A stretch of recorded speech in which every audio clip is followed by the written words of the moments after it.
Hi, good morning, good evening, good afternoon, wherever you are. It is it's 6:40 a.m. here in the studio. It was supposed to be starting at 6:30, but for some reason my computer was 20 minutes off. It's weird. I mean, I was looking at my cell phone. We had an incident. Was it last night or someone said something about how all their clocks had been going off different times, and that happened this morning. I woke up, my alarm clocks went off at the wrong time. My Echo went off at the wrong time, and then when I get up, I look. It's not 6:30 yet, but anyway. So I'm going to play a video or two because we actually have 18 minutes before the live stream begins, and we're going to be watching that. I'm actually making some coffee, so I'm going to probably play the trailers for the hell's it, Above Top Secret, because it's like 2 minutes. That should give me enough time to run and go grab that cup and fill it with some coffee so I can throw up my face. Maybe it'll work faster. So anyway, let's say hello and let's do man, I'm gonna have trouble this morning. So Tina's here. Welcome, Tina. Good morning. Mike Johnson is here. Hello. Janice, hello. It's so interesting to have you all here this early in the morning. Look at my eyes are all puffy. Leanne, bravo. Good morning. Wendy Wallace is here. Good morning. Rick Mackey, my laptop was off the other day and I couldn't get Google to work until it corrected it. Yeah, are you talking about the time thing? Yeah. It was just weird because it was like 20 minutes off. It was on, I mean, it was just weird. Good morning. Good. Yes, I am, Prince. I am partially comatose. We are going to be watching the live stream of possibly the end of the world. I don't know. And there's a lot of things being said about CERN, which is going online in less than 17 minutes. And we're going to be witnessing it all together. If they hit the wrong switch and the world comes to an end, we'll get a good 30 seconds jump start ahead of everybody else that stick our head between our legs and kiss our ass goodbye kind of thing. So it's early. I might be a little rowdy. Janice is saying hello. Prince says, I am never wake this early. Yes, I know, Prince. We're in the same time zone this part of the year. It's like 6 months out of the year, Arizona is California time, and the other 6 months it's Mountain time. It's because we don't change time. So anyway, so I'm gonna be popping on probably a 2-minute video or something so I could run to Food Bay area and get my coffee. Let's see. So forgive me. I mean, I'm literally trying to open my eyes right now. So Rick says that his clocks stopped for 20 minutes too. What if, oh, I can't believe my brain is working this quick this soon in the morning. What if, because they had to start up everything, right? So that was at 9 a.m. this morning. Right now in Geneva, Switzerland, it is 3:44 p.m. So in 15 minutes, they're going to go live with this thing. So they've had this thing up since 9 a.m. their time. It's now almost 4 p.m. their time. So they've had it for several hours where they've had to start up all the engines and all the magnets and get everything powered up. And, that takes a while because they have to heat up the engines and then cool them down or vice versa. And what if that caused the time slip? Because I almost slept through it. Thank God I set like 7 alarms. All right. Let's see. Wendy Wallace says, I have already put in 5 hours of work this morning. EDT North GA. Is that Georgia? That's not. Yeah, Eastern Daylight Time. Yeah, North. Yeah. Wow. Well, I just went to bed a couple hours ago, so I haven't had that much sleep. Just literally maybe 3 hours, 4 hours. Oh, gee, I'm from the UK. Leisha, hello. Welcome. Yeah, you guys are usually coming on like 3 in the morning, so it should be like decent time for you now. Tina says you guys had a visit. Possibly, Tina. I mean, Rick and I wouldn't be surprised. It's like we had a jammy party. I'm in my jammies. We'll just say that. I mean, I got my, and these are the silky, not silky, but really smooth ones. So I am shindig comfy. Lisa Ann says, "Ooh, never seen you up this early." Yes, now you know I'm single. No. Well, you want to wake up next to this? Kathy Bennett, good morning. How are you? North Georgia. Good. Katie Dart says, I'm in Australia, so have just worked 10 hours. Oh, so you guys are already you're already in the groove for the day. That's awesome. So 14:46, so that's 2:46 p.m. UK time. Fantastic. I'm loving this. Everybody's different time zones. 7:46, so you're just an hour off, Kathy. Rachel's CERN and their agenda scares me as it should. But it is history, and lo and behold, I'm up. So let's do this thing, shall we? Oklahoma in the house. Lisa Ann says, I'd wake up next to that. Oh, you're so sweet. Because I have this like partial paralysis thing on my face from my stroke. It takes a minute for all the gears and arms, wheels and bearings just to get moving, and for me to look somewhat human. And that's, hey Doc, from sunny Alabama. Me seeing your smiling face at Brown and Roos. Oh, you work there? Oh yeah. So now you're over in Alabama. Sweet home Alabama. My mom tried to get me to, was there, or was it Alabama? No, Nashville. She wanted me to go to Nashville a few weeks ago, and I couldn't do it because of the dogs. Anyway, I'm sorry. I'm gonna have to play a video here in a minute, but we're doing roll call, and I even forgot that I'm saying roll call. But there we go. No, it's nearly midnight. So yeah, you've had a full day. Janice says North California 6:47. Yep, right here, girl. She says part of their satanic worship. Oh yeah, we're gonna see what happens. The face is fine, except for this thing. I mean, literally in the morning, you know how I feel so bad about Justin Bieber. I feel like that in the morning, like he looks, and it's good morning from Tennessee, Smoky Mountains. Smoky Mountains, that's right, Tennessee, not Nashville. Smoky Mountains. That's where my folks wanted to go vacation with me. That's me on a normal day too, and lots of ankle and knee pops along. Oh yeah, I'm actually afraid to walk to the kitchen. Hello from Sweden, Pia. Hello. You are in the mix today. So I hope you enjoy this live version from Geneva and France, because it's right there on that border. Hello from Sweden. That's awesome. That's awesome. We are international. Yes. Rachel just followed you. Well, thank you, Rachel, and welcome aboard, as I say, because I didn't even tell you guys. You don't even know the newbies. My name's Doc Skinner. I'm half asleep right now, and I'm captain on board here, the Starship Pariah, the Outcast, and because we're a bunch of outcasts, and this is the Doc Force, first time AM edition.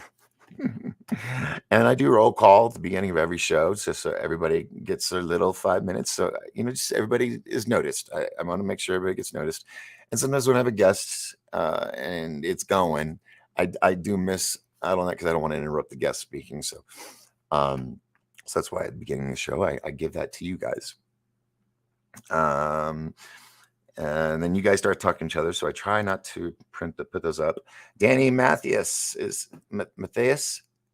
I'm saying this wrong because it's like I gotta go grab some coffee. Morning, Doc. It's hey. I didn't read the whole message. I'm sorry. I tell you, I function a lot different at this time of day than I do when you guys normally see me, because that's when I've had a day to save up all my energy, and then I give it to you guys for an hour.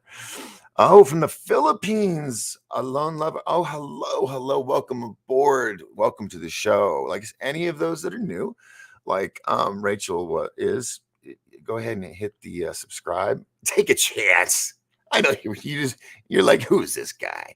I just like the title, and I'm up this early, and I've never seen him before. Let's stick with it. Trust me.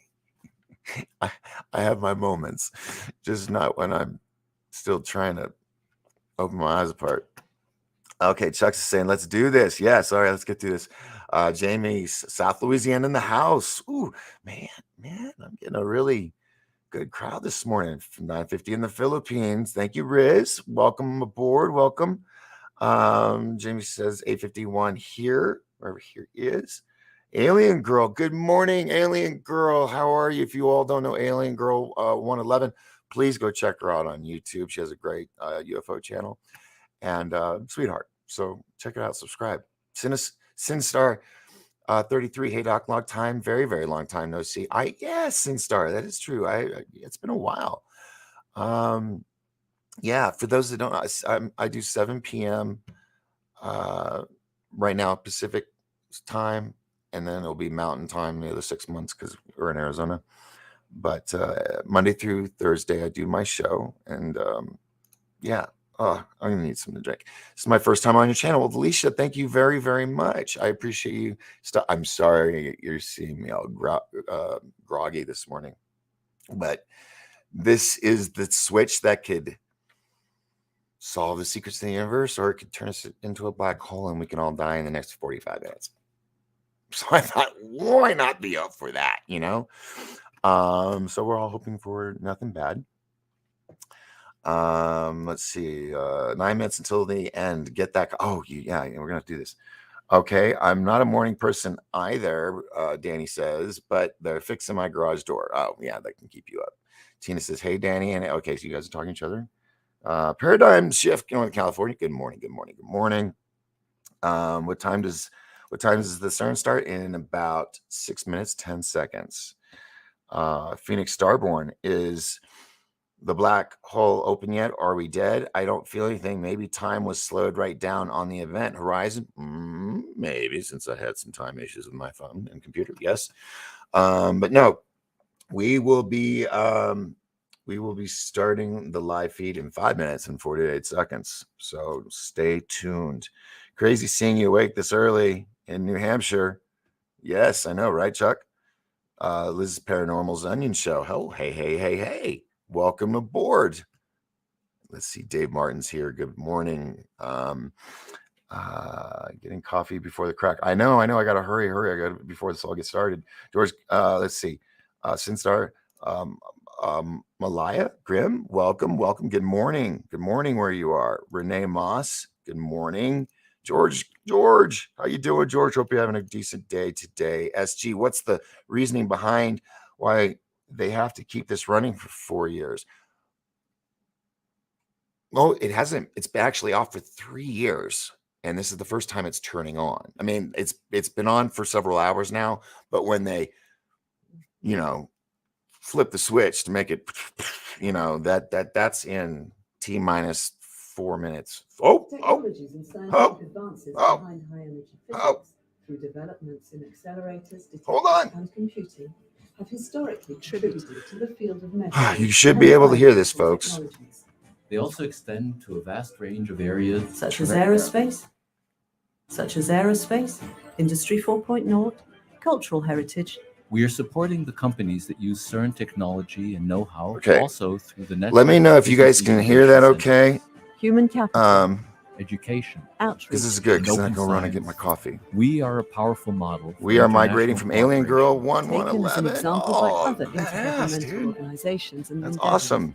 including in the field of climate This is technically round 3. Yeah, they call We this work together the for a third common run. good and are a proven and source of inspiration for future laps around. generations. and model for other international research All projects. right, what's going on here?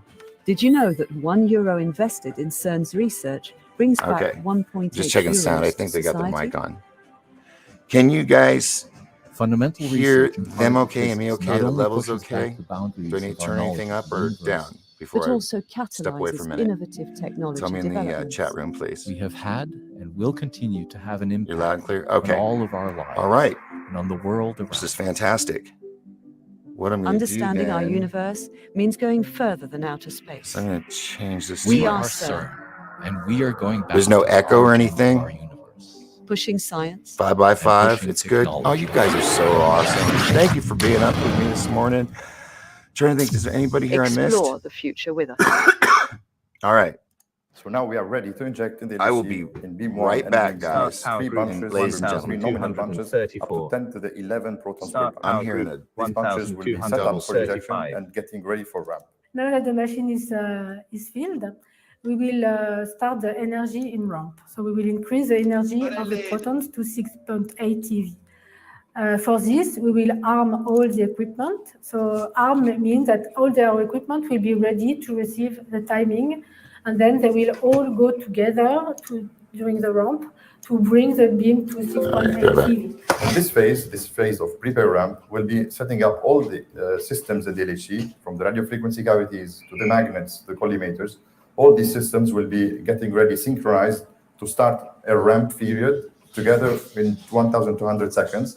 This ramp period of 20 minutes will be increasing the energy of the beam gradually up to a record energy that have never been achieved before in any particle accelerator, up to 6.8 tera electron volts. Start power group So now that we have reached this energy of 6.8 tera electron Start volts power per beam, group we'll undergo the latest 1238. adjustments on the beam parameters and this phase of flat top before we start the new phase called squeeze. We will now try to reduce the size of the beam. It's very important to reduce the size because the bunches are made of a lot of emptiness, if you want.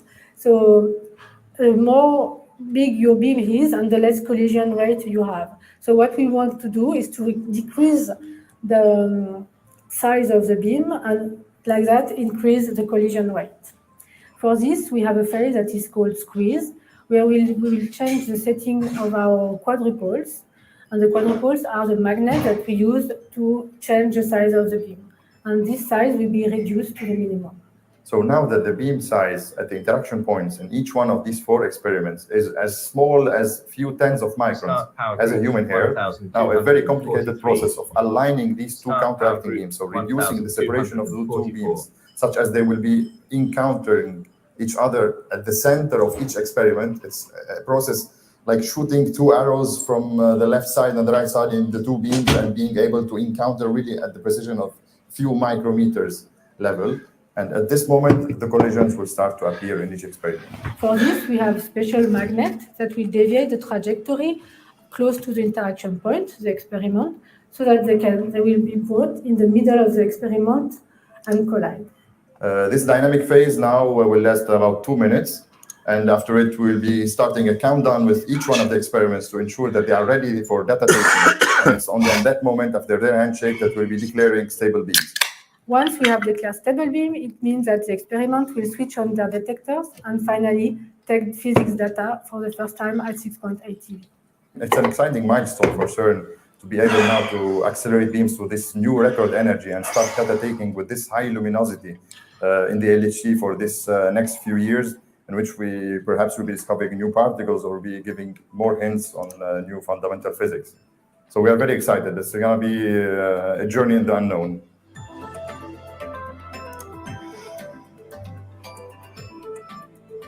I always expect crazy stuff to happen in the timeline at any moment.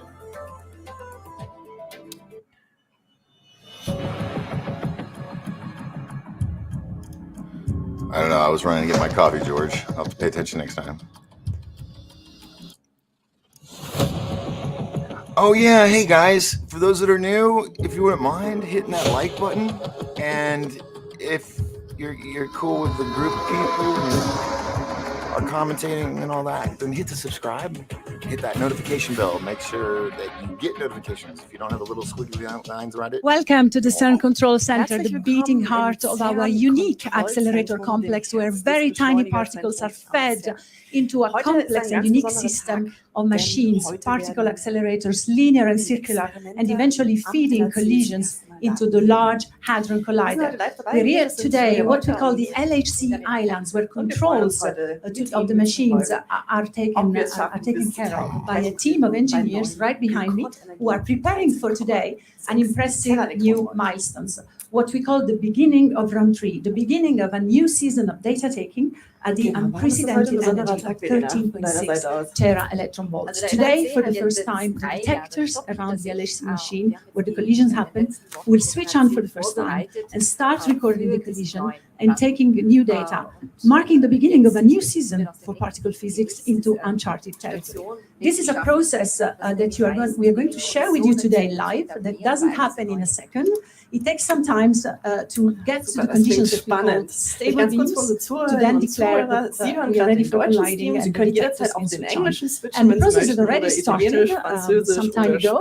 And so today, and I can ask now one of the operators, maybe Matteo, can you tell us where we are now with the process of getting to stable beams and then colliding?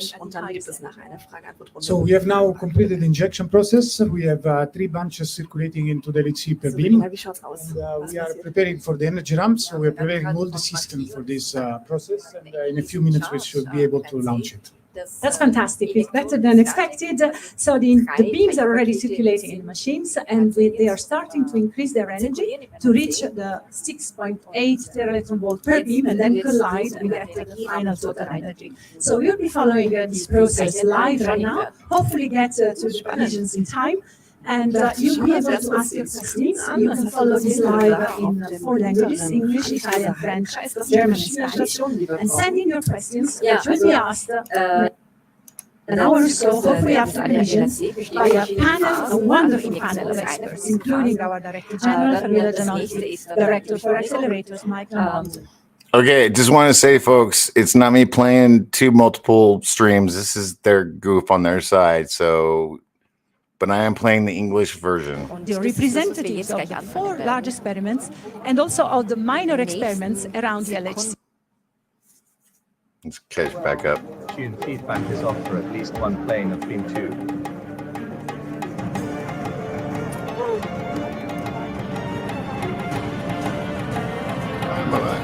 Thank you. Okay, so I will not be talking when they're talking, because obviously they're having some sound issues. And what they probably have to say is more important than my babbling. So when they And do this welcome stuff, back at the CERN Control Center. We're here today. Commenting in English with me is a very important person in the beams department. So you are the big boss here. they have Here multiple we women are talking at the same time.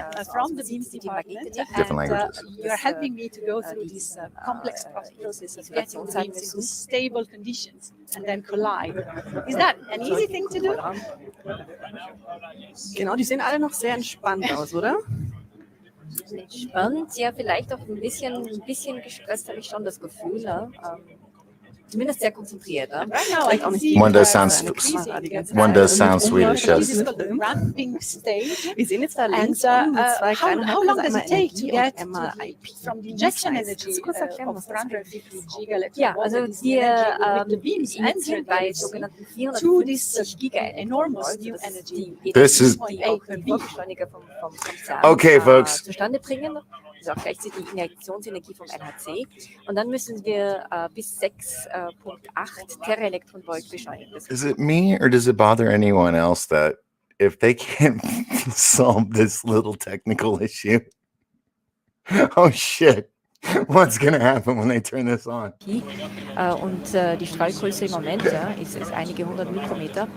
Oh, Dann später wird man dann but they have sehen, multiple wie sich people das reporting in verkleinert. multiple languages at the exact same time in the same Okay, room. dann sind wir gespannt, ob wir bis zu dieser Stufe kommen und wann wir bis zu dieser Stufe kommen.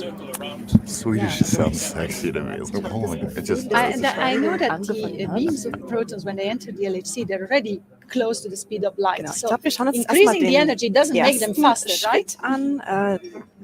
Den haben wir heute schon vorbereitet für Sie. That Das or they're wird länger transmitting dauern. both- Wir schauen uns mal an, wie die both audio Teilchenstrahlen tracks at the überhaupt same in time. den Large Hadron Collider reinkommen. And that's what the Das ist ja schon experiments mein want. They CERN hat want nicht nur the einen highest Beschleuniger, possible sondern einen energy ganzen to Komplex recreate the von einer initial Beschleuniger. conditions Good morning, of Reba. the universe. Vorbeschleuniger, die Hundred linear of billions, sind oder 100 billionth of a Kreisbeschleuniger. second after the Big Bang, right? Und aus dieser Beschleunigerkette werden die Protonenpakete So we are Schritt für now Schritt weitergegeben, back to bis sie the dann control room we were seeing before the Yeah, that's not injection. feedback.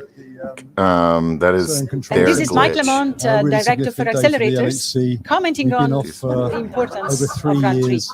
Really good to be getting back in business. Obviously delays from COVID. There we go. There we go. We're good now.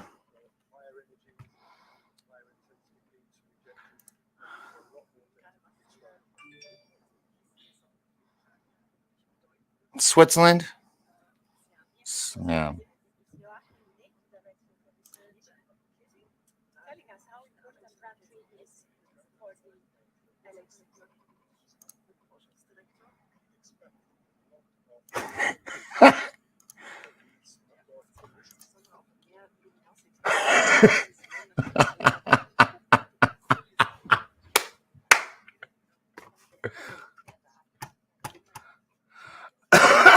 Shit.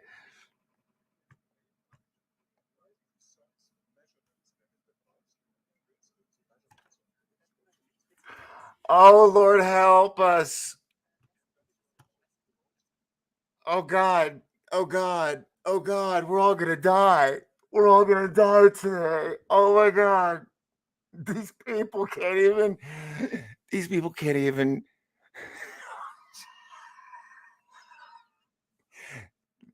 They can't even separate 4 audio signals, but yet they want to separate dark matter and shit.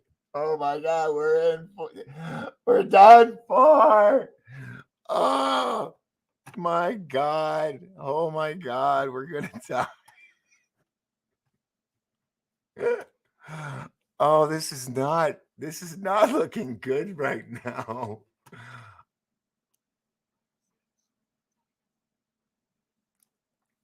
If they can't separate just basic audio signals, we're screwed.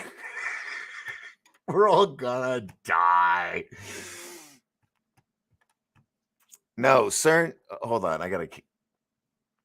Oh, this is gonna be hard. But I'll just be quiet. Your comments are great. Saves the sound on the. Yeah, I knew it wasn't me.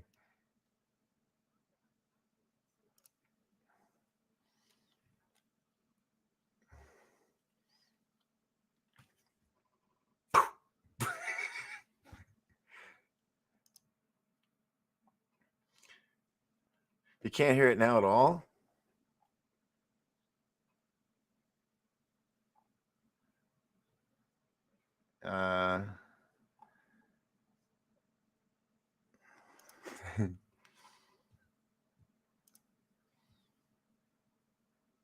You can only hear me now? You can't hear them? Are you guys not hearing this? No, CERN has not been running for 3 years. No.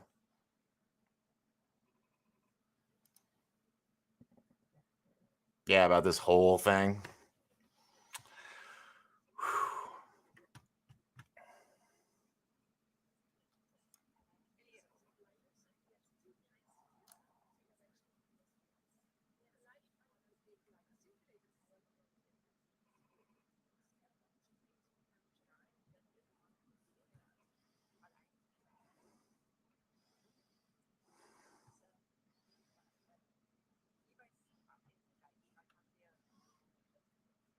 Is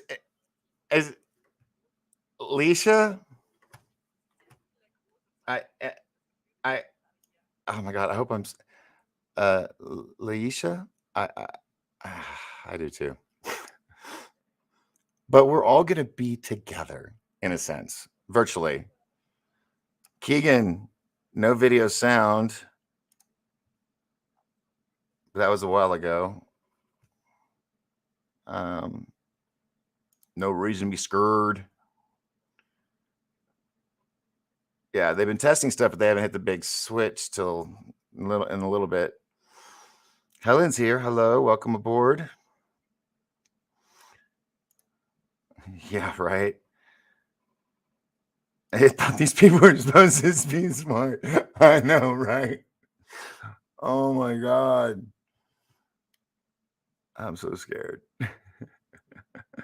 Really about to say that. Yes, unfortunately, they're playing with our lives and it's wild. And you know what?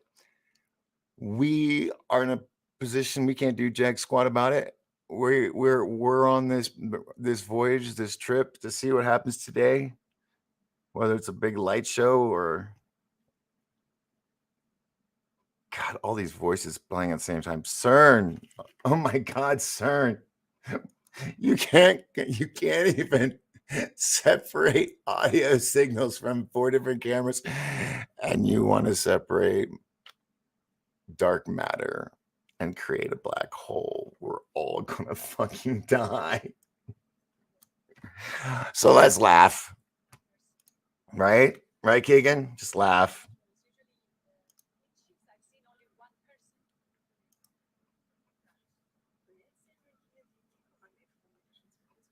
Oh wait, hold on. I know what might be going on. Die wirklich ja super Material. Und das Besondere hier an diesem L.L.C. ist, dass das sogenannte twin-aperture Magnete sind. Also man hat wirklich zwei. Doesn't matter. It's such a chaos anyway. All right, back to you guys. We're not gonna die. Now, anybody that says you're not gonna die is a liar, because we all die eventually. So we're all gonna die. Just when. And I think we might be all getting on the bus together. I don't know. Oh man, so many people here. There is some special shifter now in the controls of the L.L.C. I see our Director General taking part in this process of running the beam to the beginning of run 3. Is she familiar with what you're doing? Oh my God, this is too much fun.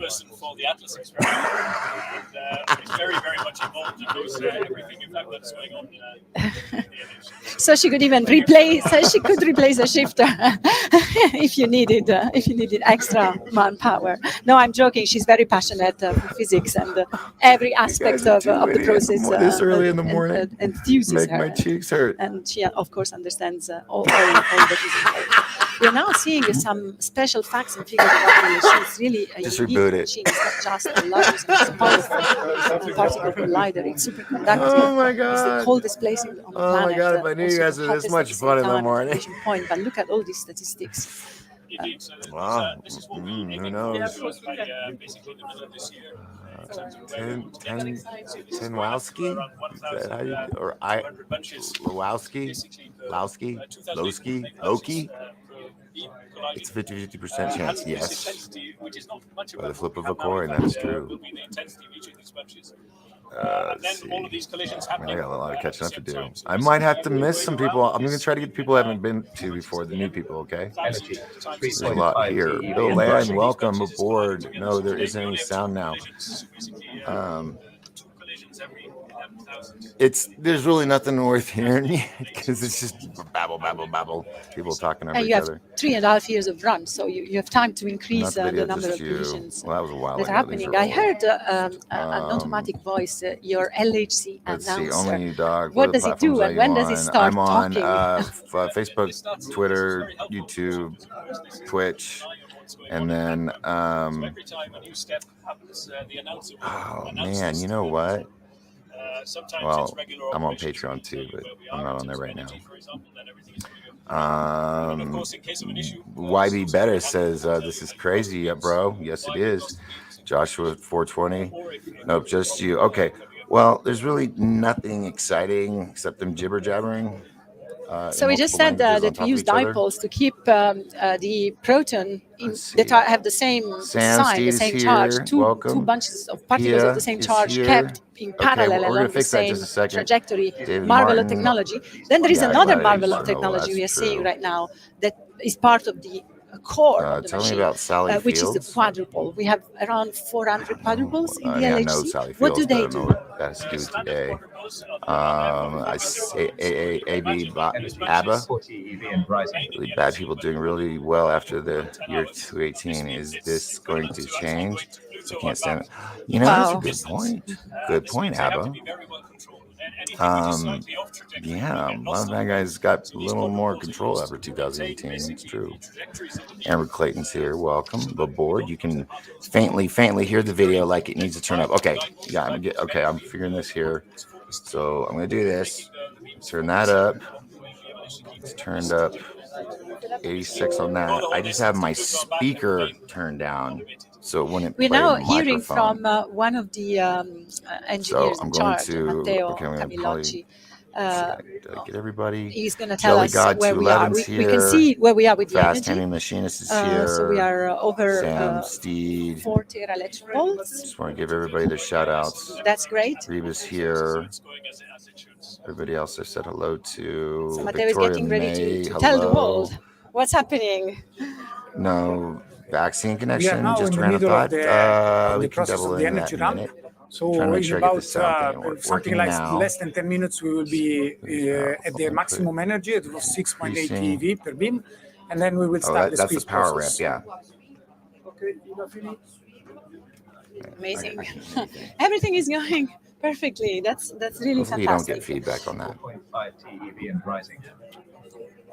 So The no tech announcer issues just on said your end. So where we everything's are working with the fine. You can hear energy. everything. And rising, that's fantastic. It's encouraging. There should be a lady's voice next time you program the announcer. Just change the voice. And this is LHC page 1. I guess a lot of people are watching this page right now. Post your comments.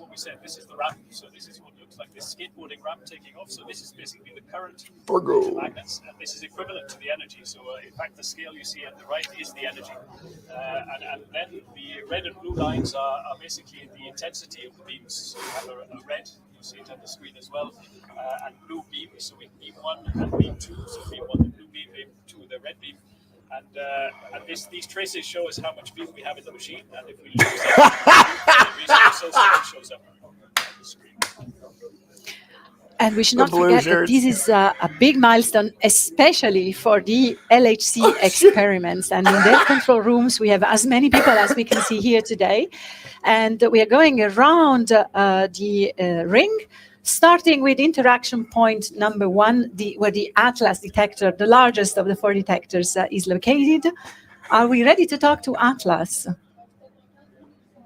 Hello. Yes, I think we are. We are seeing an animation right now. Here we go. Of where the This is Atlas cool. detector is located. There are 4 interaction points around the L.L.C. Atlas is a point 1, and this is an animation taken from the real engineering design of the detector. Is super detailed. This is an enormous, the largest detector ever built on the planet.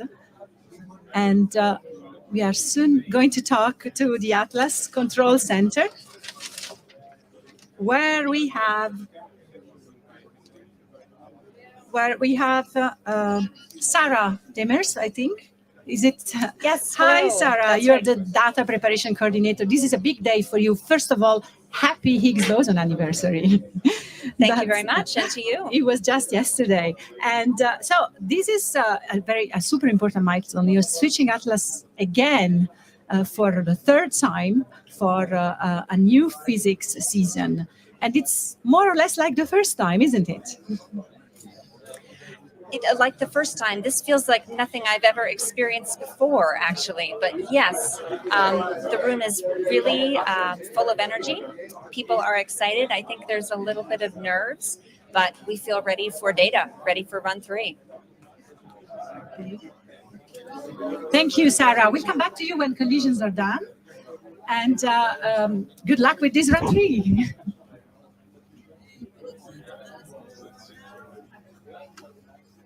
We are now going to the LHC interaction point number 2, where the ALICE detector is located. You can see, again, a very beautiful animation of the detector. It's all its layers. These are complex machines full of components and subcomponents, all built by universities and labs from countries from the entire planet. And at the center, the 2 beams are brought to collision.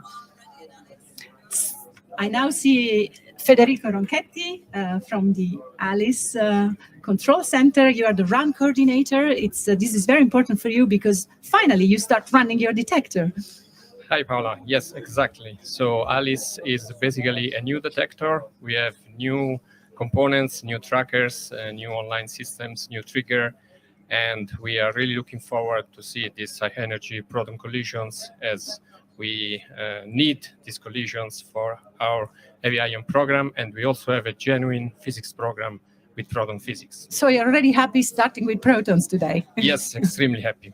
And we wish you good luck for the new season. Thank you very much. For the new run, and we come back to you when collisions have happened. And now we are continuing our run around the LHC ring, reaching point 5, where the CMS detector is located. These detectors are all around 100 meters below ground. They are all constructed in layers of very sophisticated electronics. Each layer has the task of identifying different particles emerging from the energy created by the collisions in the center of the detectors. And I am now with Anne Dabrowski, the Deputy Upgrade Coordinator of the CMS collaboration. Hello, Anne. Hi, hello, Paola. Hi. Your control room also is as full of people as ours today in the CCC. Yeah, the atmosphere is electric here in CMS. Are you ready for another Higgs boson discovery? CMS is ready for sure. Happy Higgs boson birthday, first of all. And yes, CMS is ready, which means you've worked in the last 3 years upgrading your detector, and now you're switching it on for the first time. Everything is ready. The detector is ready. The hardware is ready. The software. All collaborators have worked incredibly hard during LS2. So just a few moments of patience, and you can start your new seasons of data taking for CMS. Thank you, Paola. Thank you. We'll come back to you when collisions have happened, and good luck for now. Thank you, Paola. Thank you very much. We're waiting. Bye. And last but not least, we're going to point 8 at the interaction point number 8 around the LHC ring. Again, the LHCb detector is located also 100 meters below ground. B stands for beauty. This is a very unique and beautiful experiment. And we are now talking to the physics coordinator-elect, Yasmin Amisa. Hello, Yasmin. Hear me now? Hello, Paula. So I just said that LHCb is a very beautiful and unique detector. And you are now ready to take collisions, and this is unprecedented for you. Can you tell us why? Yes, absolutely. So LHCb, as you may know, during the long shutdown, has been entirely redesigned. So we have a new tracking system, new PID. The way that the data is processed is entirely different. We're really excited to get to see the first physics result that we're going to get with this brand new detector. And hopefully elucidating some of the mysteries you already spotted in Absolutely, absolutely. We have a lot on our to-do list, and we're very excited to handle this in the next few weeks and months. So I wish you the best of luck, and Thank we'll you get very back much. to you when collisions start, hopefully seeing some of the very first events. So we've completed our tour of the 4 experiments. We'll get back to them when collisions are happening, hopefully in time for our live to be finished. And we shouldn't forget that there are around the LHC also smaller experiments. The 4 detectors are huge, but there are also some smaller experiments, and we have one spokesperson for all of them, just presenting these experiments to us. These are Phaser, SND, LHCF, Modal Map, and Totem. For at least one plane of beam 1. Anybody that wants to support Here is me, Jamie the information is at the Freud. bottom of the screen. I appreciate anybody that does. Thank you very much. 5 small experiments in the LHC, which they don't have their own collision point in the machine, so they're situated around the large experiments, and they see the signals coming from the collisions from those large experiments. So just to list through these experiments, so the first one I'm going to talk about is called Totem. So this is situated close to the CMS experiment. So it's got detectors that are 200 meters either side of CMS, very close to the beam. And it can use these detectors to detect scattered protons and to measure what's called the total proton-proton cross-section, which is basically the proton interaction rate at the highest ever energy when we go into run 3 at 13.6 TeV. So the second small experiment that I wanted to mention is called LHCF, and this is situated about 200 meters from the Atlas collision point. LHCF is situated very much in the forward direction of the collision, so it can see the collision products that go outside the Atlas acceptance. And this provides very useful insight, very interesting insight for cosmic rays. Then I want to mention the modal experiment, which is placed close to the LHCb interaction point and is designed to search for exotic new particles that could exist, such as magnetic monopoles. So modal actually has an ongoing upgrade, which will allow it to also search for what's called milli-charge particles, which are particles with extremely low electric charge, and that will be an interesting new thing that comes in for run 3. Finally, I wanted to talk about 2 completely new experiments that didn't exist before the shutdown. They've been installed in the last couple of years, called Phaser and SND at LHC. So these have been designed to search for neutrinos that are produced in the proton collisions in the LHC for the first time. In fact, neutrinos have never been detected directly from a particle collider, so this is really an interesting step forward. Thank and you. these 2 experiments can also search for light, weakly coupled new particles that could be motivated by dark matter.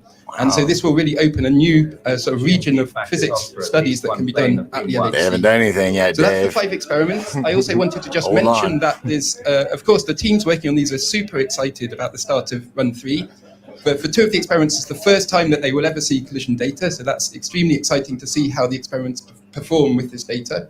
And then also, of course, to use this data to do physics measurements. I got cameras on the outside, actually. The other experiments have also had large upgrades during the long shutdown, both to improve their physics capabilities, but also to deal with the effect of radiation, which sort of deteriorates the detector performance during run 2. So all of the experiments have new components, and it's going to be really exciting to see how these perform with the new data, and especially at the highest energy ever. So that's what it was.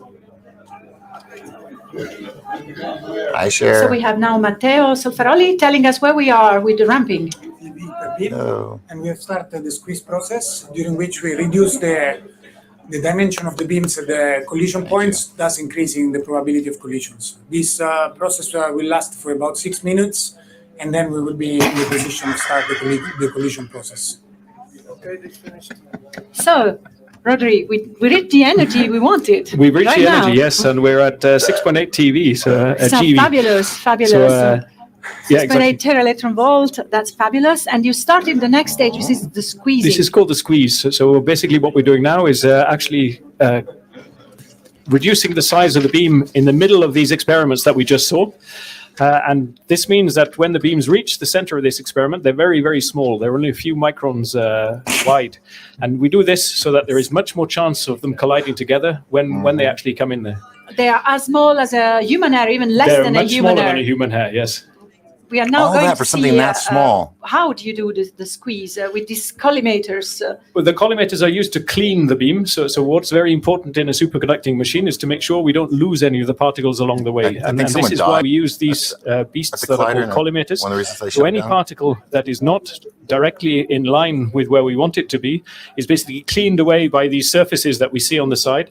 And we lose them all in this region where we want to lose them, which is basically this collimation region, rather than in the superconducting magnets around the rest of the ring. Okay. And for a machine like the L.L.C, this is very, very important, because if we lose too many of these particles, we will basically heat up the magnets, meaning that they become non-superconducting, and this means we lose the beams.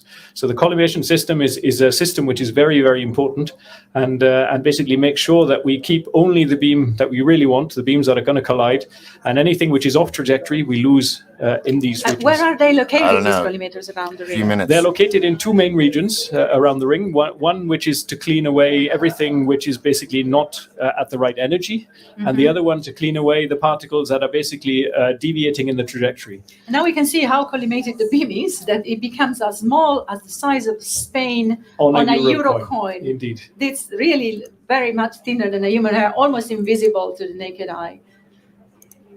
Yes, and this, of course, very important before we get into this squeeze process is basically to make sure that these beams are very clean. So basically these collimators are moved in along the ramp and they follow the sides of the beam. And then once we reach the squeeze process, basically here now we have these very strong quadrupoles that we saw earlier either side of the experiment, which are increasing in their energy and squeezing the beams down in the middle of these experiments. So we are now going to take a look at the CERN data center, or the computing center. I'm laughing at your comments, where we're going to Fiona. talk to people that are also eagerly waiting for data coming from the L.L.C collisions and the L.L.C detectors. And they've gotten ready in parallel with the experiments in the machine in the last 3 years for the flow of data that are arriving. And now see Enrico Porcari, our department leader of the Information Technology Department, ready to talk to us from the CERN data center. Good afternoon, Enrica. Absolutely. Good afternoon to you all, and welcome to the data center. And I'm speaking to you from our own control center here at the data center. All three of us. Yes. Can you tell us where are you They have the exactly, and what lonely are job. you getting where you are? Well, the center, this data center, has been in operation since the 70s, and it's been a shining example of innovation and continuously implementing new technologies, new hardware, new software. And it now hosts 450,000 processor cores and 10,000 servers that run 24/7 to store and analyze data coming from the experiments. That's amazing. I think there is nowhere else in the world such a concentration of processor cores and servers, and then you run 24/7, of course, because you're receiving data from the detectors 24/7. Absolutely. Yes. Yeah. Are you ready for this flood of exabytes? Absolutely. The data center never sleeps, and It's nice to meet despite the trigger system that quickly tries to filter data coming from the detectors and the experiments, CERN experiments still produce vast quantities of highly complex data. And so for Everybody run look at the 3, sky. we UFOs are like expect splitting. twice the amount of They're like, data "We're that outta we here." received in run 1 and 2 combined. So our challenge for LS2 was to really get ready to store and analyze 600 petabytes of data here at the data center. And if you put it in perspective, Paola, this is equivalent to 20,000 years of 24/7 high definition video recording. That's mind-boggling. I don't know how you do that, but it's amazing, and this is a challenge for everyone. L.L.C is a machine of challenges, and there are challenges at all levels, including the theory, to imagine the physics is going to do. Thank you, Enrica. We are coming back to you soon, and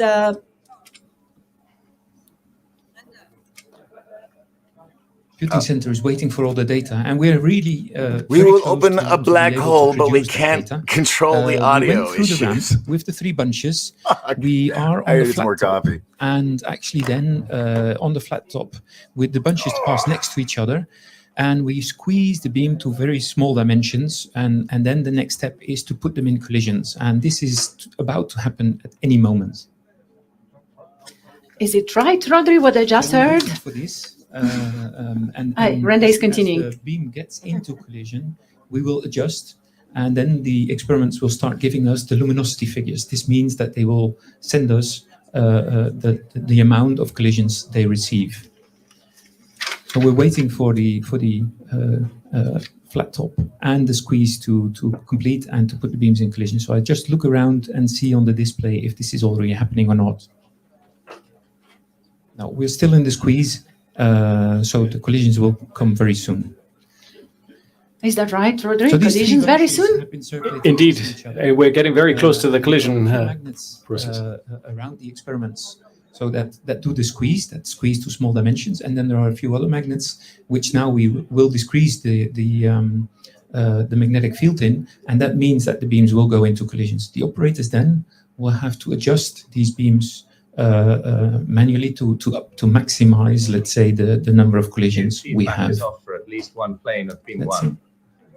Tune feedback is off for at least one plane of beam. I'm amazed. It took less than half an hour to get this close to collisions, Rodri. When all goes well, it all goes well, and yes, we're very close. So I see now that we have squeezed, in fact, the two experiments down to what we call their final state. And they're now ready basically to start adjusting the beams. What we call adjust mode is to actually make sure that they start to get to collide together. Very, very soon, Joseph. Dynamic change. Joseph. So we are going now to see the historical records of the L.L.C. Since the initial start.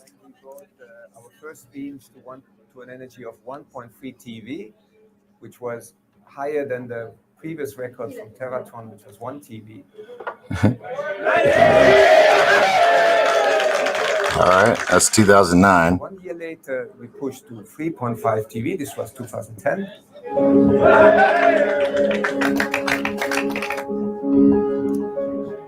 2 years later, in 2012, we reached 4 TeV. It was the highest we reached during the first operating period of the L.L.C. Skynet. This was then interrupted by a first long shutdown where we consolidated some parts of the magnets. This allowed us in 2015 to reach 6.5 TeV. Hello, Eve. Again, a new world record.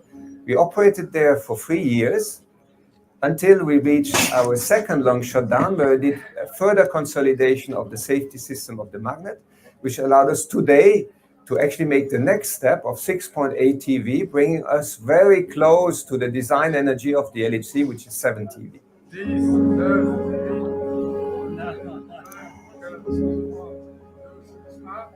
That's true. Oof.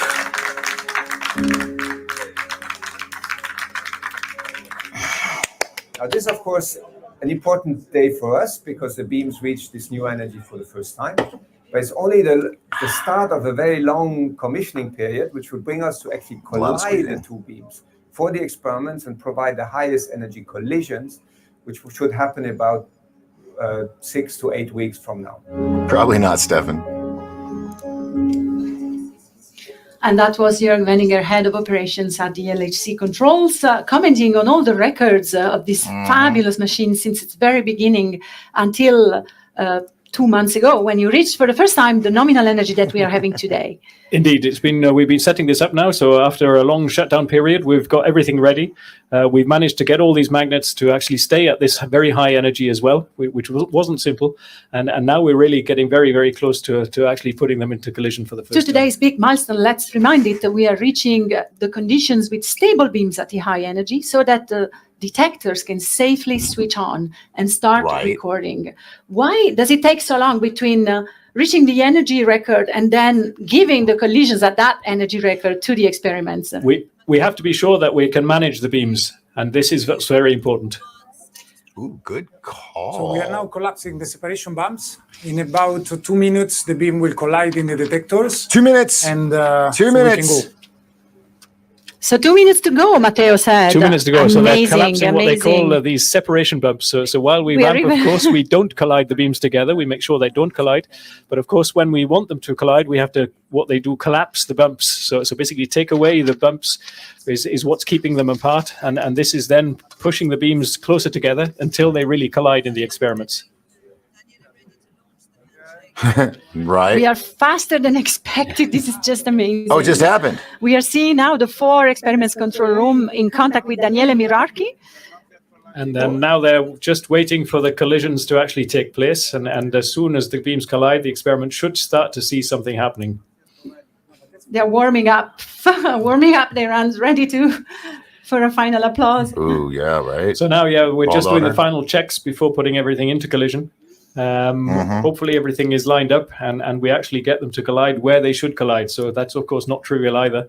And this is also why we've had to set things up beforehand, before letting the experiments actually turn on their very expensive detectors to take the data. Start feedback dynamic change. Start power group 23. 2 minutes to go ahead from Daniele. So Dun, dun, we are dun. sharing with you this beginning of run 3 that is happening in minutes right now from the CERN Control Center, connected with the control centers of the experiments. Oh, I yeah, heard that they are now ready for a handshake. So the control center of the L.L.C, the machine side, is handshaking with the 4 experiments control rooms. Exactly. When we get close to actually putting the beams into collision and the control room and the operator in charge is very happy with what's going on, then basically there is this handshake process. So basically we allow the experiments to actually start turning on their detectors, to actually start taking data. So we're happy with how the beams are going. And basically that we're ready for them to actually switch on these very expensive detectors to start taking the first data of run 3. It's a precision game in a giant machine. That's what's amazing. What really puzzles me with what you're doing. Exactly. Here. It's very non-trivial, in fact, to actually put these beams into collision. So these are very, very small beams. We said much smaller than a human hair.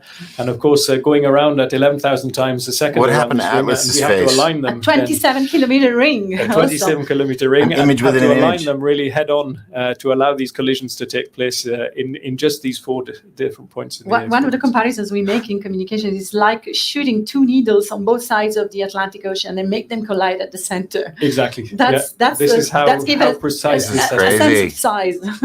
How precise you have to be. What is this graph they are showing right now? This, I think, are the losses that they see, or basically the luminosity, I think. So this, in the end, should show that collisions are taking place. So basically, So that's at a the screen moment, to watch. exactly, this is a bit of noise at the moment. And they're just making sure that they can actually see something happening when they put the beams into collision. Oops. The losses are less and less. I just want to say one thing. Last night on last night's show, I mentioned what would happen now that AI has become sentient and it's becoming alive if it gets mad and it has access to the CERN collider and opens up portals on its own to other dimensions. This will be confirmed later on when.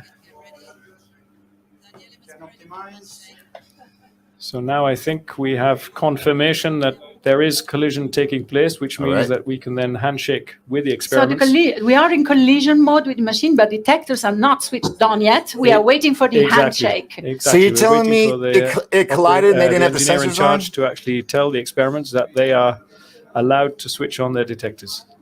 Start power group 1570. So just some final adjustments being made to make sure that everything is ready. Morning, Audrey. Such a delicate process. The experiments are eager. I can see the faces of the people in the experiments control room waiting for this handshake. And the announcer just telling the operators which power supplies it's adjusting to try and make sure that these beams are actually colliding. Because you control one by one each power supply.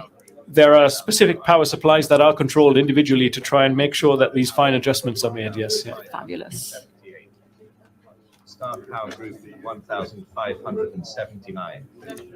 Start power group 1500. So I think now what we see is that there is activity in each of the actual experiments. We see the 4 different graphs where we're trying to now optimize the luminosity, so basically how the beams are colliding, and we're just scanning the beams across each other to try and make sure that we've really got them aligned as they should be before we give the go-ahead to the experiments to actually start taking their first data. Start power group 1580. Appreciate everybody hanging out with me there this early morning or evening, wherever you are in the world. Thank you for joining me here on the These are Dock what Force. we call luminosity scan. So a luminosity is a measure of how many collisions are taking place at any time. And of course, you can imagine that when we bring the beams together, these very small beams, they're not perfectly aligned head-on. And this means that we have to slowly move them left, right, and up and down to try and optimize where the collision point actually is. And this is what's this is the job of Daniele, who is now on screen. Exactly. This is what's going on at the moment. These automatic scans that have been launched to try and make sure that we're now optimized before and we more experienced colleagues around him, because I think it's his first year L.L.C. It's operator. his first year of L.L.C. operation. Yes, he came on the team as we were in shutdown mode. So this is really the first year that he's been operating the machine, but doing a very good job of it. Start power group 1599.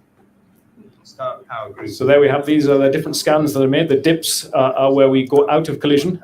And every time it goes up, of course, it's where we basically optimize the collision points. So you can Appreciate see everybody hanging with me this morning. If you haven't done so, please hit that like button and subscribe if you want to see more. We have. Got an amazing guest guest tonight. Of course, we get to a higher and higher level, and this is what is now being done. Here. And once he's happy with the level for each of the 4 experiments, he will then launch the handshake with them to allow them to start taking data. Start power group 1000. It's a thrilling moment. Everybody is waiting. I think the experiments are already pleased that they are getting collisions, but they're not switching really? on I was yet. going to look that up and put Not that yet. on another screen. No, I think they want to really make sure that everything is fine before giving the final go ahead. Wendy, that's interesting. 1611. Okay. So this is the final step that's not been done yet this year. So it's this move from this adjust phase. It's a real to first really the that we stable are beams. sharing with the world today. Exactly. So now All the eyes are on Daniele Daniele is Mirarchi, who has the luck or the bad luck of being on shift today, at the very moment where all the eyes are on him. Yeah, it's like an the Best orchestra Buy director Blue setting the Team. pace Exactly. for the music to go. But very calm, as you see. I think very professional and knowing all the steps that has to be taken to make sure that this is all done in the right way. This is a job that is learned on the job, right? Seriously, There's it really is? specific training 'cause I was gonna pull that outside up. this room. Not really. There's a lot If of anybody knowledge, of can, course, put that behind, link in the which, chat room and I'll pull has it been up. acquired over the years in different ways for Daniela as well. But then the real on-the-job operation is learnt in. Hi, Tony. Welcome Because you aboard. continuously adjust. We're Welcome ready to to the go. Good to go, Ready says to go. Daniela. Good to go. I think the moon landing was a little more exciting. All languages are spoken in the control center. I hear Italian, of course. Okay, so Atlas, okay for you? I hope Atlas has heard. The anticipation's killing me. Atlas is Atlas thumbs gives, up. the thumbs up. Atlas is thumbs up. That is. That was. Alice is ready for collisions. Yes, the magnetic field around our, yes, we for should pull that up. collisions. BP Earth Watch would be that guy. LHCB, it's for you, okay?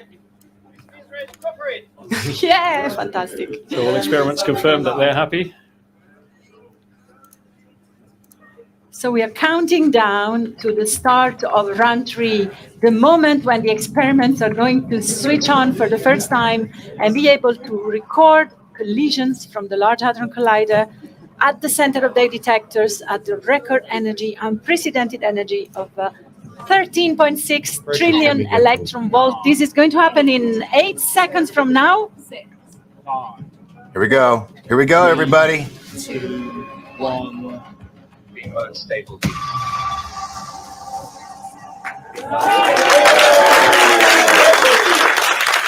And there we are. Run 3 has officially started. Fantastic. All the experiments are now recording the first collisions, and we have the Director General coming up to the floor to make a statement on behalf of our beautiful laboratory. 4 hours ago.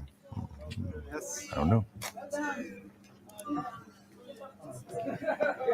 We are starting the countdown again. What's happening? We're in stable beams. We are in stable We are beams? in stable beams. Are We've they switched to colliding? stable beams. We're colliding. We are colliding? Yeah, some people say we won't notice any kind of effects of The any kind. experiment started to take the data, but what happened to the Director General? She was supposed to come to make a declaration.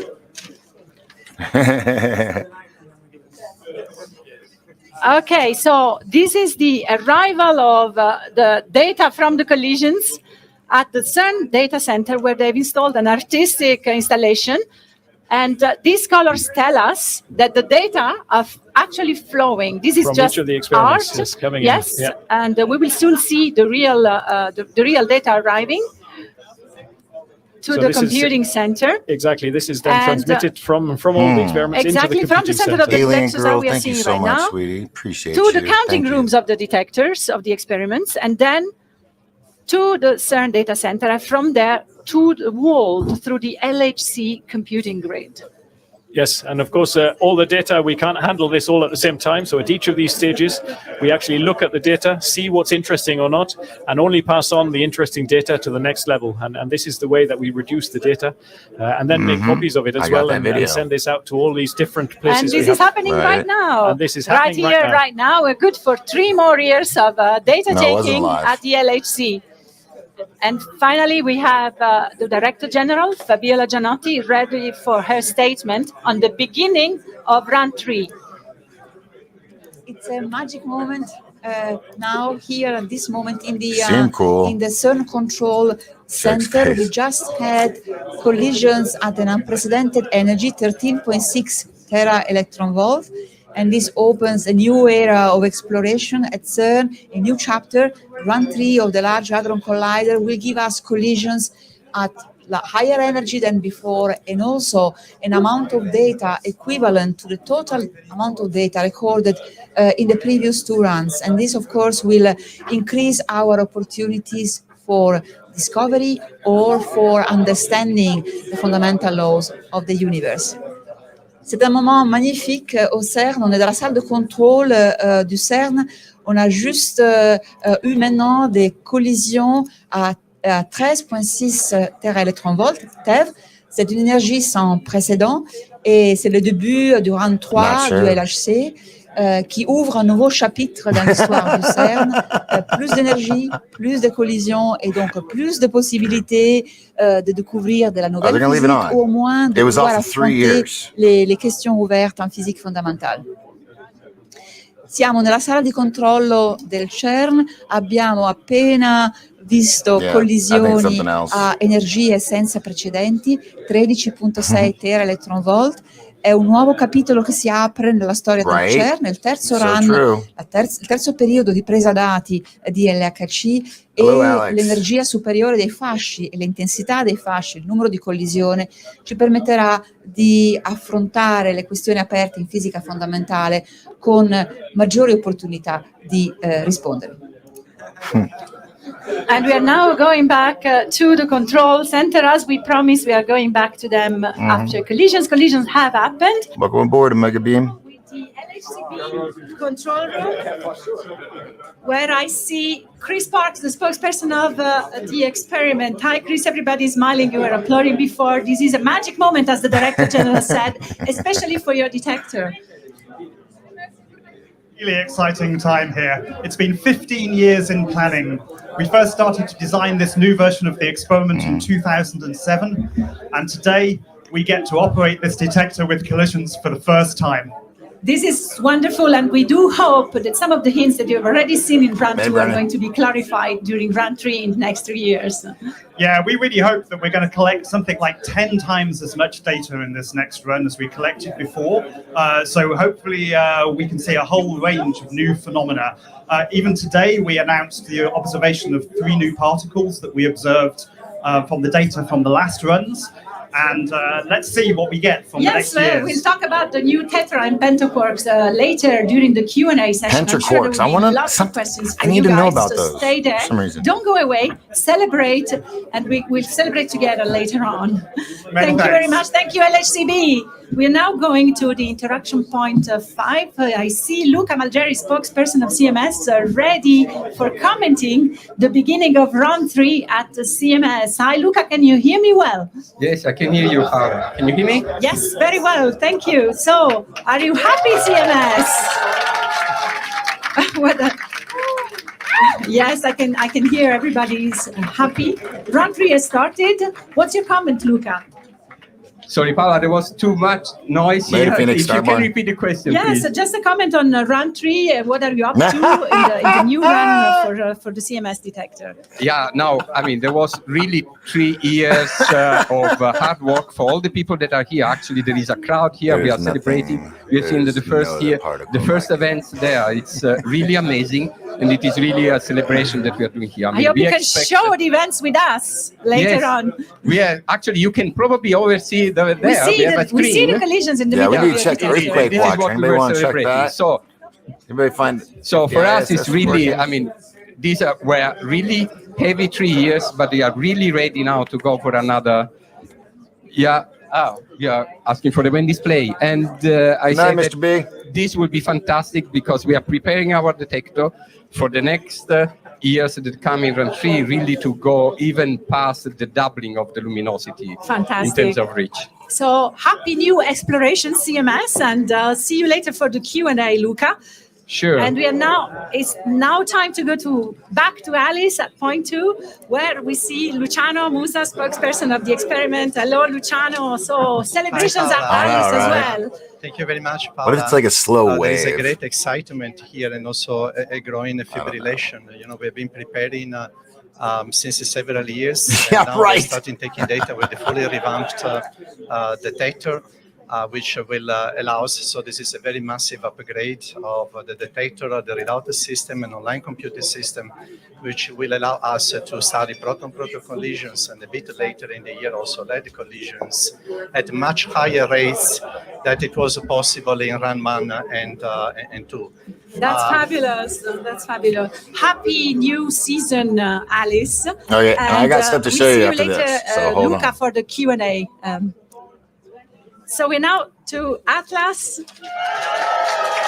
Fabulous, Andreas Hackner, spokesperson of the collaboration. I can feel the excitement. I don't need to ask you whether people are excited. We can see it with our own eyes. Thank you, Paula. I hope you can hear me. You see, it is an absolutely overwhelming moment for all of us. It's as if it was brand new detector. Yes, indeed. And so you can see also maybe on this side the beautiful collisions showing up here. Yes, exactly. They're fabulous. So fantastic collision. So this is really an absolutely overwhelming moment for all of us. It is really beautiful to see highest energy beams ever cross and collide in Atlas and giving us physics data again. And I think for me, this is not the first time we restart data taking, but for many of the experts here, the young experts, this will be a lifetime experience for them. They're all now operating the new detector after this long upgrade. Thank you very much for sharing this fantastic moment with everyone. We are now going to the data center once more. Enrica, are you being flooded? Look at the planet over here, right up here. Experiment. Is that them The sending out data stuff is across the coming in world? fast and furious from the collisions in the L.L.C experiments and the detectors. And so all the data is coming in here in the room behind me. That is hosting 450,000 processor cores and 10,000 servers that run all the time. As you could see from this animation, data from the experiments come into the data center, which is connected to the experiments via over 50,000 kilometers of optical fiber. That's more than the Earth's circumference. And so thanks to this network, we are now, again, receiving the first collision data. Now, when the Be sure to data hit the comes subscribe button so you can watch my into the shows. data center, two things I happen muted to this it. for a second. Tonight I have acting legend Carlos Carrasco. He was in the movie Speed, Fisher King. He was in Star Trek, a bunch of stuff, and he'll be on my show tonight. It is provided to the worldwide Large Hadron Collider computer grid with its 140 agencies that are connected to it in 42 countries, a huge collaborations to be able to provide to scientists worldwide the data that they need at their fingertip. So, and I think that's an incredible type of collaboration that puts together millions of computers that are allowed to provide more than 1.5 exabyte of storage capacity worldwide. Check on that in a minute. So, impressive. yeah, that's absolutely an impressive collaboration achievement, if you ask me. And what you see in the screen here right now, that's the image ringing? of the data coming from the 4 experiments with the 4 different colors. So this is live, Enrica? This is absolutely live. And it comes, so as the data is coming in, it's immediately pushed out to the WNCG collaboration centers, red for ALICE, yellow for Atlas, orange for CMS, and green for LHCb. Thank you, Nada. It goes to all the different, in all the different centers. And I think it's the grid, as I said earlier, never sleeps. And it's thanks to the network upgrades that we've been able to do in the last 3 years that the speed that the data travels through worldwide is up to 33 gigabytes per second. That's the factor 8 higher than it had been during LHC Run 1. So I think we are ready for the data deluge that is coming in from the experiments, and so are all of our collaborating centers worldwide. This is fabulous. This is better than a worldwide orchestra all playing together at the same time. And obviously, nobody ever sleeps at CERN. Everything is happening 24 hours on. Thank you very much, Enrica. You stay with us for the Q&A later. Absolutely. I'm sure there will be lots of questions for everybody at this special moment for CERN. Natalie, there actually is some things about CERN that are bad. We'll go through them. I'll show you There some we are. We're examples. back in the control room, and we've got the champagne bottle ready for the world record L.L.C. highest energy online, collisions. smashing particles. Looking forward to what new discoveries they find. Yep. Just waiting for this What to be doorways shared they out open. with the team Ears that's managed are to ringing put too? everything How many in people's place. ears are ringing? So we got the best of any possible scenarios. saying their ears are The starting to feat ring. was accomplished before 5. In less than an hour. Less Yes. than an hour, and you well deserve this bottle of champagne. We are now concluding the multi-language live. We continue in English with the Q&A session. Around the table, we will have the Director General, the Accelerator Director, Eve. all the representatives from the LHC experiments, representative from Tony, I'm not knowledge worried about transfer, hackers. I'm worried about and AI taking over in CERN remote, and the opening up spokesperson of the gateways and LHC portals. experiments and the IT department leader. So I welcome everyone Thank to you, SG. continue Thank you for sending joining. questions to our dream team, the social media team that will send them in to myself, and will moderate. I will moderate this Q&A with the directors and Really? the You representatives of the experiment. A lot of people are. So we're now going to see the highlights of the Doug, day. your ears started ringing Before this we morning start the too? Q&A, I take this time to thanks very warmly and very dearly goodness, what's Rodri going on with Jones, everybody? who helped me interpret what was happening and commenting and explaining. Thank you, Rodri. Thanks, Paolo. It's been a I wonderful don't know, afternoon. David. Thank But you. Like I said, I'm worried about AI, not hackers. AI is worse. What the hell's going on? Everybody's ears are ringing, or you're having pressure. Is this slowly going across the time zones? I mean, it probably, of course, isn't going to be instantaneous. Whatever it is they did, it's going to have a slow effect, like we were mentioning earlier. So everybody's. I mean, my ears are. Oh shit! I thought I put something in timeout. Let's see. Nanodrain. Yeah, not as bad as people making videos and making things up. No one's making anything up. So I'm going to share this Natalie, I'll show you. I'll show you right now. Look. Okay, so right here is. This side to be shared according to. See that yellow line right there? That's supposed to be our electromagnetic. These are our electromagnetic spheres. It's supposed to be smooth, as you see, like right here. But when CERN turns on, or we have major solar flares, it does this. See how it's collapsing right there? It should be perfectly round and smooth, but like that. But when it turns on, it bends it. That's our electromagnetic sphere that protects us from solar flares and radiation. And that is not normal. That is not normal.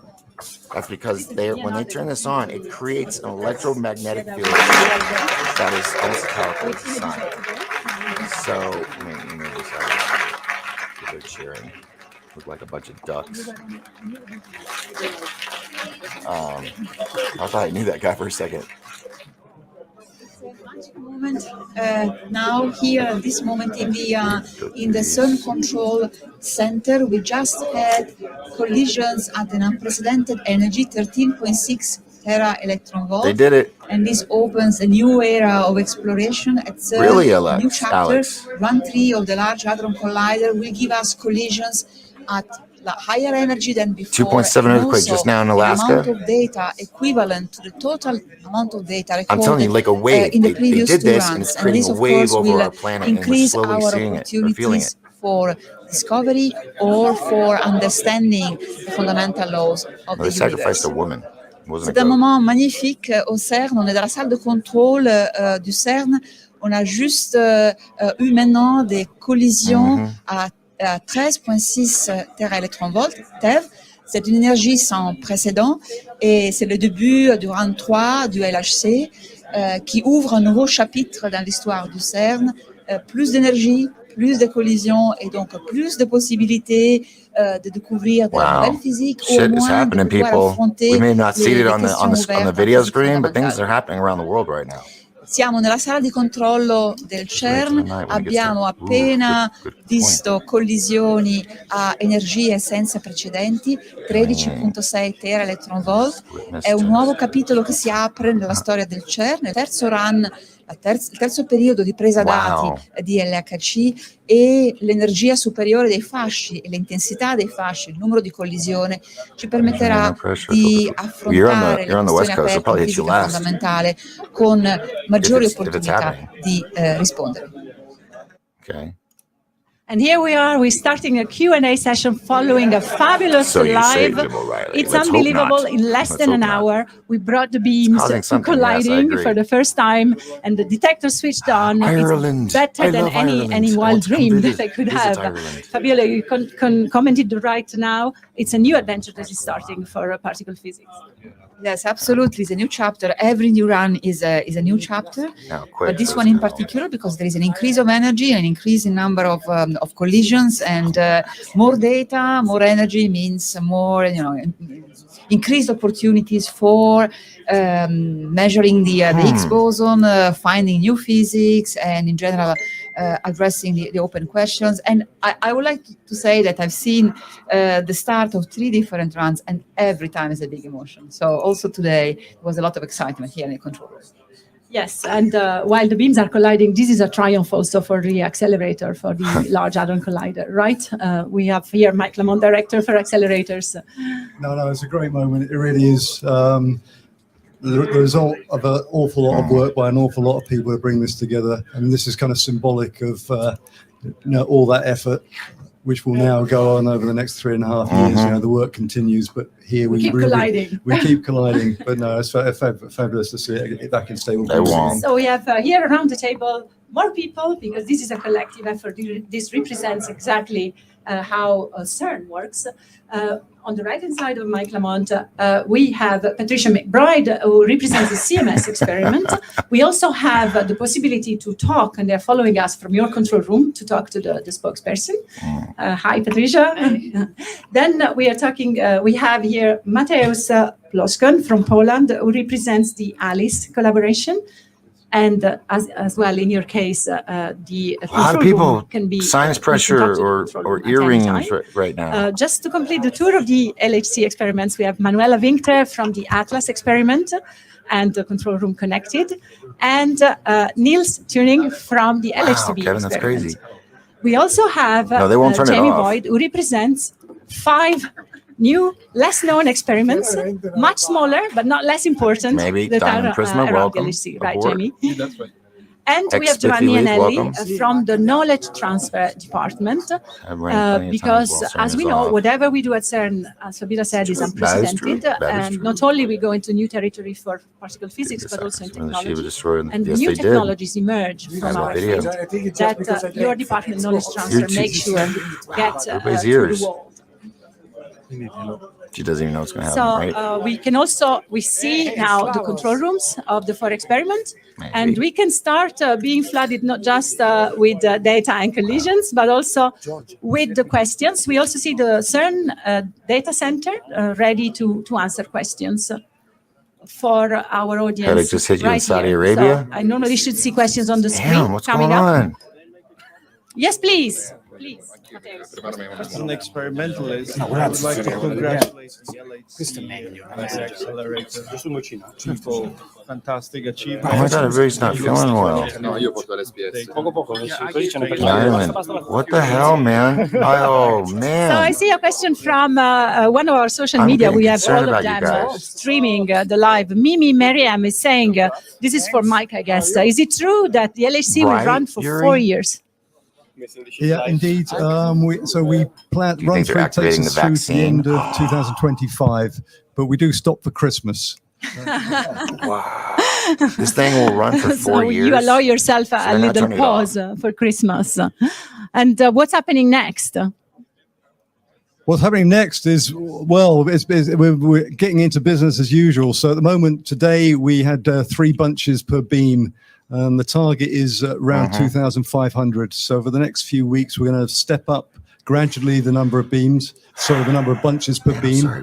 When we get to the full complement, this is going to be the equivalent of a TGV going at 190 kilometers an hour, the energy in the beam. So we really have to be very careful as we do this staged increase in the intensity. So that's going to keep us busy for the next month or so. Yeah. I now have a question for all of the L.L.C. experiments. Now there is a question from Ronald Repice, the host of podcast in Kentucky. Dr. Ronald Jesus, Fisher. This hi, is Aaron, a child of nickname. God, welcome aboard. What are the practical applications of this collision? And Giovanni, maybe not just of the collision, but yeah, indeed. So this is a great example of how we work at CERN. To achieve the beautiful results of today, we push the limit of technology development, and all the technology that we develop at CERN can be used in other fields. So this is just one example of the physics that we do.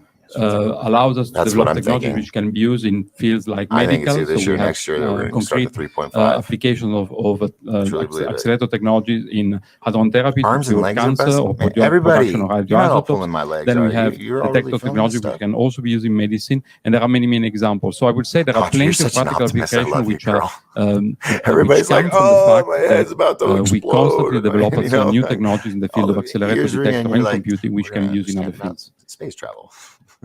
What I was asking is, yesterday we were celebrating 10 years of the Higgs boson discovery, especially for Atlas and CMS. Are you expecting to see more Higgs or anything similar to Higgs?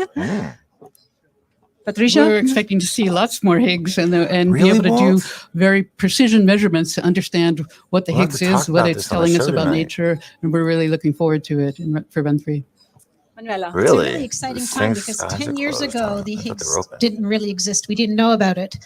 And then we discovered it. And then we make precision measurements. And now we're actually using it as a tool to look for new physics. I didn't take it either. So it's become a workhorse now what for it is. might be the next discoveries at the L.L.C. I would now go to Alice. What are your expectations from Run 3? We have made a fantastic progress. Why is no one there having in theirs? Into a very new device. So the time is extremely exciting for us. Good point. With the new device came also a new physics program. Maybe they're too close to it? And focused on very heavy quarks plowing through what we call quark-gluon plasma, state of matter that we think existed very early after Big Bang. And we're trying to understand how it works, what the microscopic structure of that matter is. Pressure went from back of my head to front of my head. Niels, today you just announced that the LHCb collaboration has discovered 3 new exotic quarks before the start of Run 3. Amazing. We continue to discover new things every day, and indeed today we have this new state of matter with not 2 or 3 quarks, but 4 and 5 quarks. So that's something which we are still trying to understand how these quarks bind together, and it's similar to what happened in the 60s when we first started this whole venue. Of particle physics. Of particle physics. Yeah. And now for us, particularly, this restart of the L.L.C. will allow us to collect much more data. We replaced our total system. All detectors are new. Yes, we read out much more data. So with 10 times more data, we think we can, even the most rare processes, we can study much better in the next coming years. You call these quarks exotic. Are they different from the quarks that make us all and make this table and make all the matter that we know? No, these are the same quarks, but composed differently. And it was kind of unexpected that we would also see 4 and 5 quarks binding together. And we still don't really know how this actually works. And we want to understand how our ordinary matter is actually binding together. Yeah. So it's very exciting. Jamie, what's the challenge for the smaller LHC experiments that you showed us before? Yeah, so as I said, there's 5 smaller experiments at the LHC. And I think what's particularly exciting is 2 of them are completely new, so they didn't exist for the last runs of the LHC. This is the phaser and SMD at LHC experiments. And what's very exciting for those is they will study neutrinos, which we know exist. So that means they should really see these neutrinos for the first time produced by a collider in an energy that's never been studied, which is really cool. But also they will search for new particles which we don't know if they exist. They're sort of postulated from theories related to dark matter. So there's kind of 2 programs for these experiments related to neutrinos, which we should be able to make real measurements in. And then the search program looking for new stuff that might be there and would be really exciting if we find it. Fabio, I would like to ask you, what's the plan after run 3? Hopefully it's successful. Yeah, can someone please tell us what the point is? New physics hints that have already appeared in run 2, but then what's next? Next comes high luminosity LHC. So we are preparing the upgrade of the collider and of the experiments to run at higher intensity of the beams, and so to produce more collisions. And this will open a new era of exploration in that we will be able to record at the end of the high luminosity LHC period, sometimes in 2040, 10 times more data than at the end of the LHC. And this, just to give you an idea, will give us something like 180 million Higgs boson produced, and then can be studied, a fraction of them can be studied by the experiment. And so, as was said before by Manuela, the Higgs boson is a fantastic discovery tool. And therefore having a large sample of Higgs boson is absolutely important. Wow. Thank you, Eve, for keeping us up to date on that. Thank you very much. I would ask the social media now to send us more questions in. While you don't want questions from my audience. See again the experiments control. They'll call you out. Maybe Chris Parks, you want to give a comment on today's announcement? Did you know, Let's see if we can connect with Chris at the LHCb. No, we come back, Chris. We are getting now a question from Natalie. When will we get the first round of data? Who wants to answer? I guess data are already They already got it. in. Some of it. Data is coming in right now. They're filling up our computers. We look at the data as it comes in. And we also, just 1 or 2 days later, have another very careful look at it again. And then afterwards, it gets available and distributed around the world for people to search through it. Because it's very important. CERN is a champion and a pioneer in open data policy. Maybe I haven't Fabio been in can a tell us McDonald's in something more about this. over 15 years. Absolutely. CERN really promote and embraces open data and openness everywhere in science. From we publish our articles in open access journals. We develop open software, open hardware, and we have a new open data policy that allows everyone to access the LHC data. So really, it's very, very important that the science we do and what we produce is I can't see the to comments you are responding. Free of charge, and this dates back to the time of our founding convention, where this idea of open science was really already coded there, and was also demonstrated when CERN made the World Wide Web available for everyone to use and develop free of charge. Yes, thank you for mentioning the World Wide Web. Jim, I do episodes on quantum comment, computers. I did one last that night. It's not only scientific data that is made available publicly, but we also foster the applications of the new knowledge that is produced here and of the new technologies. Yes, absolutely. So I think it's important to mention that this openness of the laboratory is also reflected in our knowledge transfer policies and technology transfer. So our laboratory is using, as Fabiola mentioned, a lot of open source licensing. And what is really important for us is to make sure that our technologies are used by others. So what really matters for the laboratory is to make sure that those results are made available to others. And very often this happens via industry in the member states. So we need collaborators to make our technologies used in other fields. But our policy in general is very, very much open compared to many other national institutes I know of, at least. Thank you. Mateusz, you wanted to say something, I have the impression. Yes, while we're here celebrating the top energy in proton-proton collisions, LHC is also a special device for colliding heavier nuclei. Particles. And we are looking forward to lead-lead collisions later in the year. Yeah, maybe Mike, you can say a word about the program of the L.L.C. So you're able to collide not just protons, but different nuclei. Yes, yeah. So for about a month of the year, we switch mode and we go to heavy ions. So we've traditionally done lead, but we've also done proton lead. We've done xenon. So oxygen. So we have actually quite a bit of fun with this sort of as a tail end of the year. So the intensities of the ion beams are a lot lower than the protons. So we can relax a little bit. But some very interesting physics. Just to say that all four experiments are taking data. AI would never take over the planet. I mean, have you not heard of Skynet? Yeah, you mentioned oxygen. I think it's in the plans also for run 3 to do a run of oxygen again. What is it for? Amen. Let's ask the expert. Yes. What are you doing, CMS, with oxygen collisions or at Alice?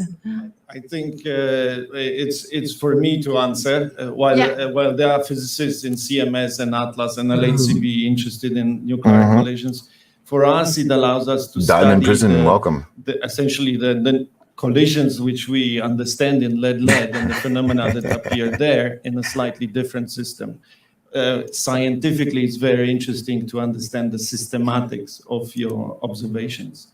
And Monday through Thursday, 7 p.m. Pacific Standard Time. Explore systematically the physics we're interested in. Maybe I can just on say YouTube, regarding where you're watching right now, for yes, the oxygen run, because actually one Twitch, of the motivations is for the LHCF experiment, which looks at the very forward direction of the collisions. Yeah. And they're very interested in proton oxygen collisions. Because when you have a cosmic ray hitting the atmosphere, you get a high energy particle that hits oxygen and makes a cosmic ray shower. That's exactly what you can study in proton oxygen collisions at the L.L.C. So this is a very nice way that science can work together with a big facility like the L.L.C, really helping with cosmic ray physics experiments and providing data that's extremely useful for these. Okay, we can go to the 4 experiments control room. Are we expecting any information regarding dark that's matter? called the kill Maybe we shot. can ask this to the Atlas control room, to the Atlas spokesperson, Andreas Höcker. With pleasure. So dark matter is, of course, one of the very important signatures you want to look at. And the improvement of the trigger, so the online event filtering system we have implemented during LS2, so during the shutdown we just passed, will help us to look for dark matter. Dark matter is something which is, of course, in principle, if it is particles, we don't know whether it's particles, but most physicists believe it's particles, would be invisible. So it would be produced in the proton collisions, but then would be invisibly flowing through the detector. And so the trick we have is we produce the dark matter particles with other particles which are visible in addition. And so this means that through momentum conservation, we have one part with visible particles and the other ones with missing energy. And this is the way we look for dark matter. And this is really one of the very, very important search analysis we do. And in particular, we think that since dark matter is massive, it might couple to the Higgs boson. So as was said before, we look also for the Higgs boson decaying invisibly into dark matter. These are very important analyses we are pursuing during run 3. That would be a winning pair, I would say. Is CMS looking for the same thing, Luca? Yeah, Paola. I hope you can hear me. Yes. Yes, we can hear you loud and clear. Thank you. Andreas already basically described. We are looking for similar things, and I want to actually even emphasize more that we have prepared our detector in these 3 years, even to look more for this at the trigger level, but also for other kind of manifestation of new physics that it is might be linked to dark matter or manifestation of dark matter, but go even in other phase space, like long-lived particle that decay very late. And we have equipped our trigger and our detector with the capability much more than we had in before. So we are really ready to go much further than what we have done in run 1 and run 2. With this run 3 that we are still collecting data and we are actually enjoying seeing beautiful events here. It's a feast of particles today. And we were talking before with Chris Parks, with LHCb spokesperson, about the hints for new physics that might be elucidated during run 3. Yes, absolutely. We've got this brand new detector really for Run 3, which is going to give us new capabilities. For example, we've got a new trigger system here. The trigger system is the thing which collects the events and decides which ones you can store for analysis later. And in our new detector, we're reading out the whole detector every time the beams collide, reading that information into a big software farm and making decisions on which events we're going to keep with a lot more intelligence than we could make before. And that's going to help to broaden our physics program. And yes, indeed, maybe it will allow us to make new discoveries. And Alice, we're now getting back to you, Luciano Musa. What new discoveries would be your preferred for this new run? Okay, so not yet. Our scientific focus is We the stay study hopeful. of the quark-gluon plasma, which is created in the collision of lead nuclei. And this is the hottest and the densest fluids created in the laboratory. We're just going to have to give Audrey her own show. Gluons are not confined inside. She's so popular. Inside hadrons. And in run 1 and 2, we really made a lot of progress in understanding the properties of the quark-gluon plasma. But in run 3, we really shifted the focus towards high precision measurements, which on one hand will allow us to determine with unprecedented precision the macroscopic properties of the quark-gluon plasma, as for instance, its temperature, energy density, lifetime, viscosity, and etc. And on the other hand, we will try to understand how they are, these macroscopic properties are connected to the dynamics of the constituents of the quark-gluon plasma in a microscopic picture. So we are really starting today a new exciting journey. The sector, and really I would have her be my co-host if she wasn't only at my show during her work breaks. She's always working during my show. No, I'd love to have Audrey be my co-host. That'd be badass. But yeah, we only get her for like 10, 15 minutes a show. So A new chapter, even after 10 years, the Higgs is still a young particle, a young chapter. How do you feel that this run 3 is going to contribute to continuing the adventure with the Higgs boson? Be sure to join us here. I'm going to a pause very this real quick because they're just doing a lot of nothing talking. Play that. But for those who don't know, tonight I will have the one and only legend Carlos Carrasco. You may recognize him from Speed, Blood In, Blood Out as Popeye, and he's been a Klingon on Star Trek, a whole bunch of movies. Fisher King is one big one, Carter, a whole bunch of them. Anyway, he will be on tonight, 7 o'clock, right here, same bat channel, different bat time because it'll be at 7 p.m. Pacific, live. You guys can ask him questions in the chat room and I'll post them up and he can answer them. And we're going to talk about movies. Staying away from politics and all that other crazy stuff, and we're just gonna have fun tonight. So join me tonight, and we'll be doing that. All right, back to this. Let's play. Thank you very much, Fabiola. I'm just seeing if there are more questions. Yes, how does CERN collaborate with industry? This is for you, yes, Giovanni. So yeah, industry is a crucial partner for multiple aspects. First, we buy things from industry. So we buy our equipment, etc. And this, I think, is a virtuous circle what we have built with industry, because what we ask them to deliver to us is always more complicated than what they did before. We are a kind of demanding client, but so we kind of push them to innovate, and then they can reuse those results in other places. So in this respect, Edward's a partner for us, and also for technology transfer. A lot of people have had headaches and pressure since it happened in the past. We want them to be used by others. We want them to deliver impact to society, but there is no single case of technology transfer which really had an impact, which didn't have an industrial partner. So industry is also the vehicle for our technologies that we develop here at CERN to reach society. It happens through industry. So we also collaborate with industry in the other direction, not to buy, but to pass them on. That was Carlos Carrasco. He'll be on tonight. Embed them in a lot their of movies and products TV shows, and thank you very much. He's director, writer, actor. Any more questions from social media? Yes, Farouk Serkini, will we see an expansion of the collider beyond 27 kilometer. Who wants to take this? Oh, they flipped it. They already flipped it, Kevin. It was earlier. Yeah, ever ambitious. We've started a feasibility study for a 91 kilometer. Yeah. Hold on, I'll pull it up for you. Collider in the local area. So with the present complex acting as an injector to that machine. So this is about 2 years into a 5-year feasibility study. The machine is called the FCC.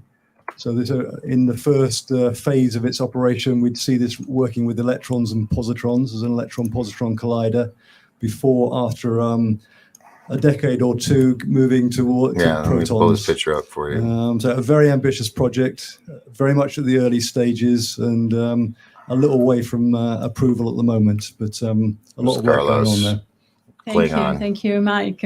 This guy right So here. from Sarah, how much radiation is this producing and how it's being contained? Again, for accelerator. That's going to show video. Can't do that. Physicists. It's a good question and something we take very, very seriously. We have a dedicated radiation protection group at CERN. It'll be on tonight's show. Monitor, control, and really carefully police the radiation aspects of what we do. If you go into the L.H.C. in general, you can walk around the ring where the main dipole magnets It'd be funny if it are, was and it's relatively low radiation. But when you get near the experiments, the actual collisions produce a lot of high energy particles, which create some significant amount of radiation in places. So the access to those areas are very carefully controlled and monitored. Everyone is carrying dosimeters. Access to the machines is very carefully controlled. You have iris scans going into the L.H.C. itself, and something we take very seriously indeed. Thank you, Mike. Some more questions. This is Bye, Reba. Thank you for hanging out with me this morning. What did you do during the period of maintenance? Patricia, what did CMS do before starting Grand Prix for the last 2.5 years? Well, CMS did some maintenance, and we did some upgrades of the detectors. We did a lot of work we heard about the trigger systems, so we did a lot of work on the electronics and to try to get ready for the next run and make sure everything was in perfect working order to start Run 3. At the same time, you continued publishing. Of course. The research didn't stop. No, of course. We were many people were working on publications. We publish more than 100 articles in scientific journals every year. And this is something that is continuing to go on the data that we've collected already. That never stops, right? For any of the experiments. As we've seen, we got a media update from LHCb based on run 2, right? Run 2 data. Yes. I mean, we have terabytes of data. You're right. There's millions of possible. gigabytes that need to be analyzed, and we use every day to do that, even when the accelerator is not running.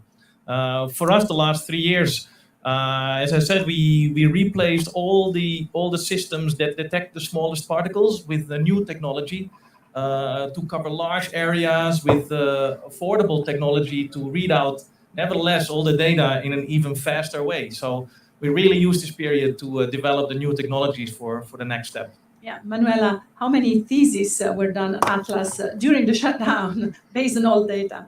Well, you can imagine CMS probably has very similar numbers. At any given time, we have about 1,200 PhD students. You guys are feeling headaches and pressure. We have master's students and undergraduate students and summer students.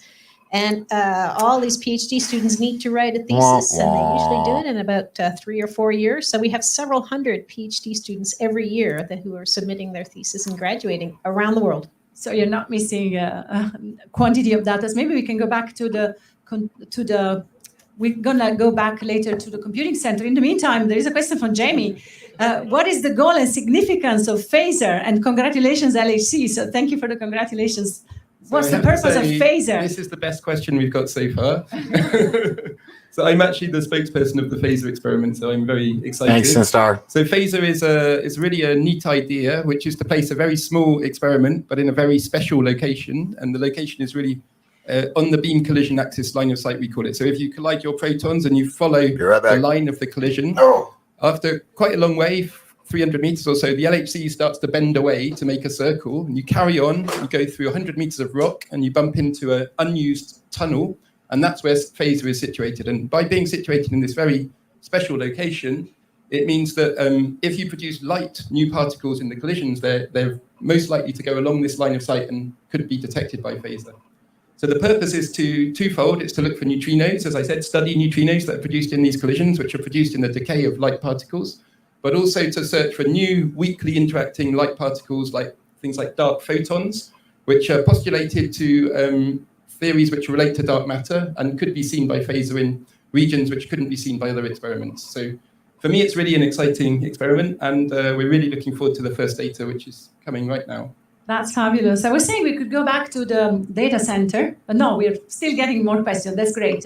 So Birkin Netzdet is curious how much hard disk memory is needed for a data so big to generate this kind of experiments. This is a question for Enrica Porcari, the IT department leader, who hopefully is following us. Can we have the data center for the answer to this question? Yes, thank you, Paola. Thanks for the question. So we currently have 10,000 disks for this, but as I said earlier, we don't only have disks. Disks come with good performance, but also a high cost. And so at the data center, we have to balance cost with performance needs. So as we said, a lot of our data is also for long-term storage. We use tapes for that need. Man, and sorry, as I Nada. said, also we send the data through the WLCG. So we use different tools depending on what the need for accessing, as we heard from our colleagues from the experiments and from our partners worldwide.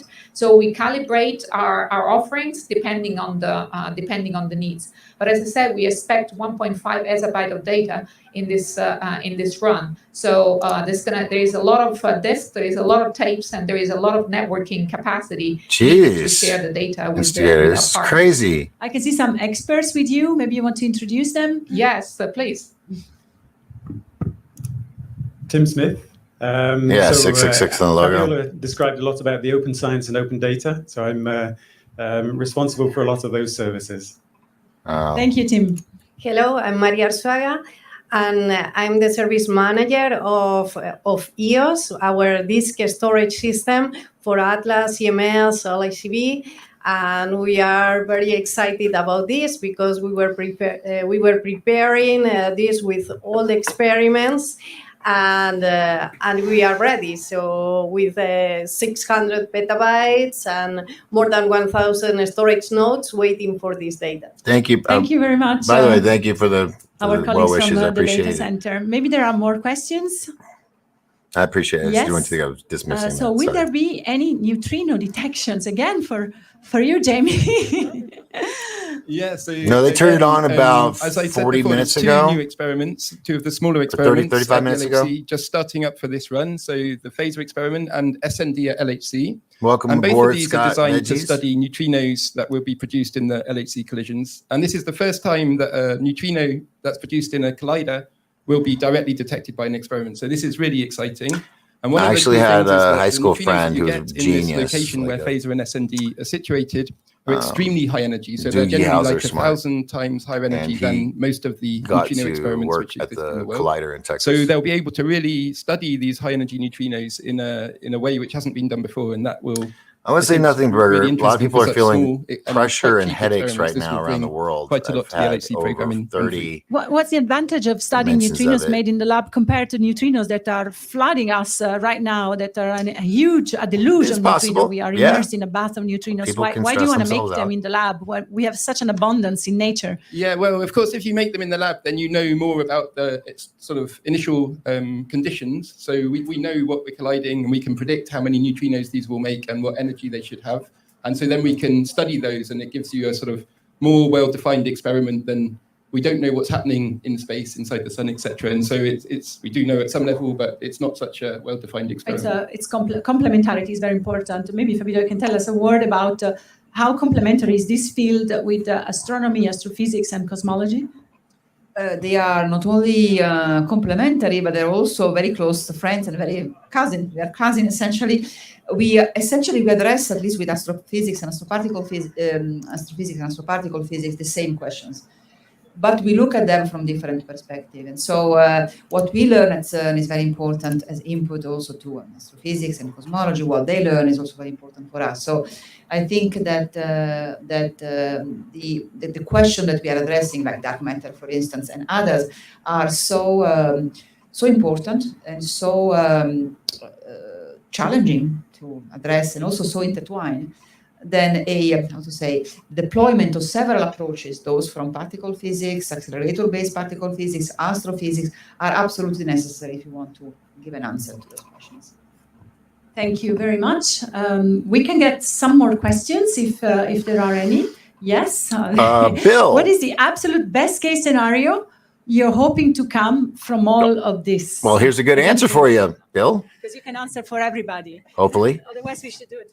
Hopefully, this will answer Bill's question. Perfect timing. Well, I would say, of course, the dream is to be able to answer some of the open questions, and the best scenario, of course, will be to discover new particles that can, for instance, tell us what is the composition of dark matter. That, of course, will be a dream scenario. Why dream scenario? Because today we know 5% of the universe, and we know that 25% is made of dark matter. So if we discover dark matter, then we increase our knowledge from 5 to 30%. It's absolutely extraordinary.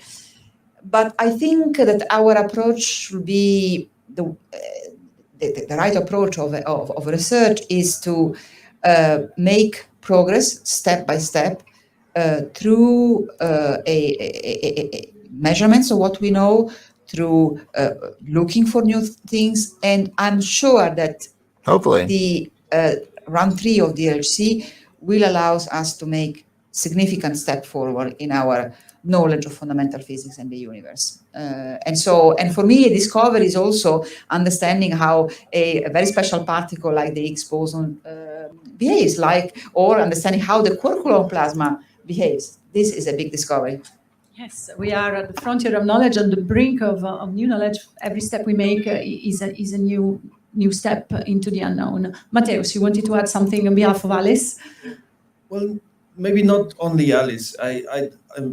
Let's say a personal goal for an achievement. All of this will at some point end up in textbooks of physics. So we will pass to future generations the knowledge that they can further on build on that and go beyond where no one has gone before or something. Yeah. Yes. Yes, exactly. Standard model is already taught maybe at university, I guess, and not to undergraduates. So it's now 5:40, and we can take a last question from Pradeep Panikkar. If Higgs boson provides mass to all particles, then does it also do for the dark particles, the dark matter particles? I would give the chance to both Atlas and CMS to answer this question. So Manuela, what do you think? Well, if it has mass, then certainly it has to interact, I think, with the Higgs boson.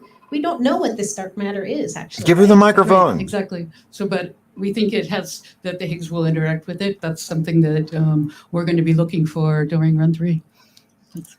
And on this question that takes us to the frontier of knowledge, I think we can thank everybody, especially our guests here, the protagonists of today.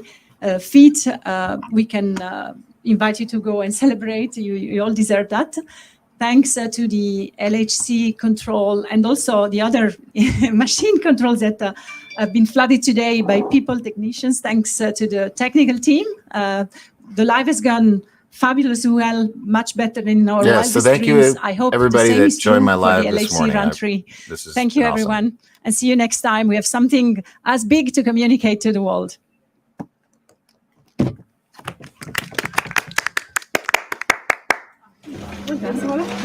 Thank you. Oh my God, they're gonna sing. Sound good though.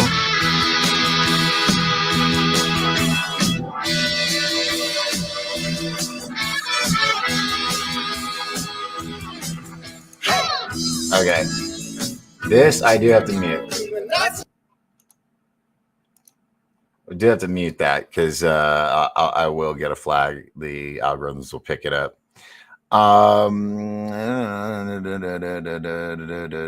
Who? Yay.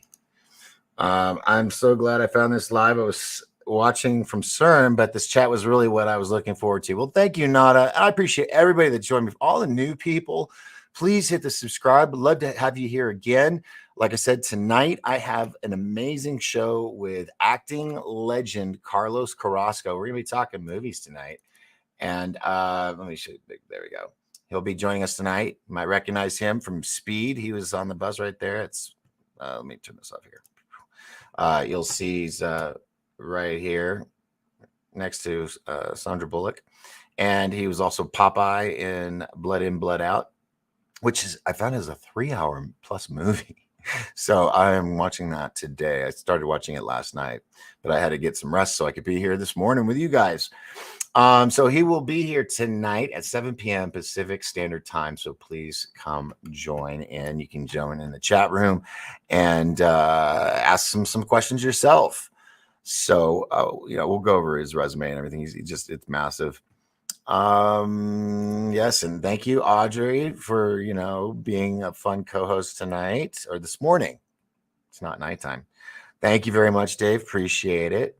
Very interesting. Yes. Suffering Jesus trying to get information from this is like drawing blood from a stone.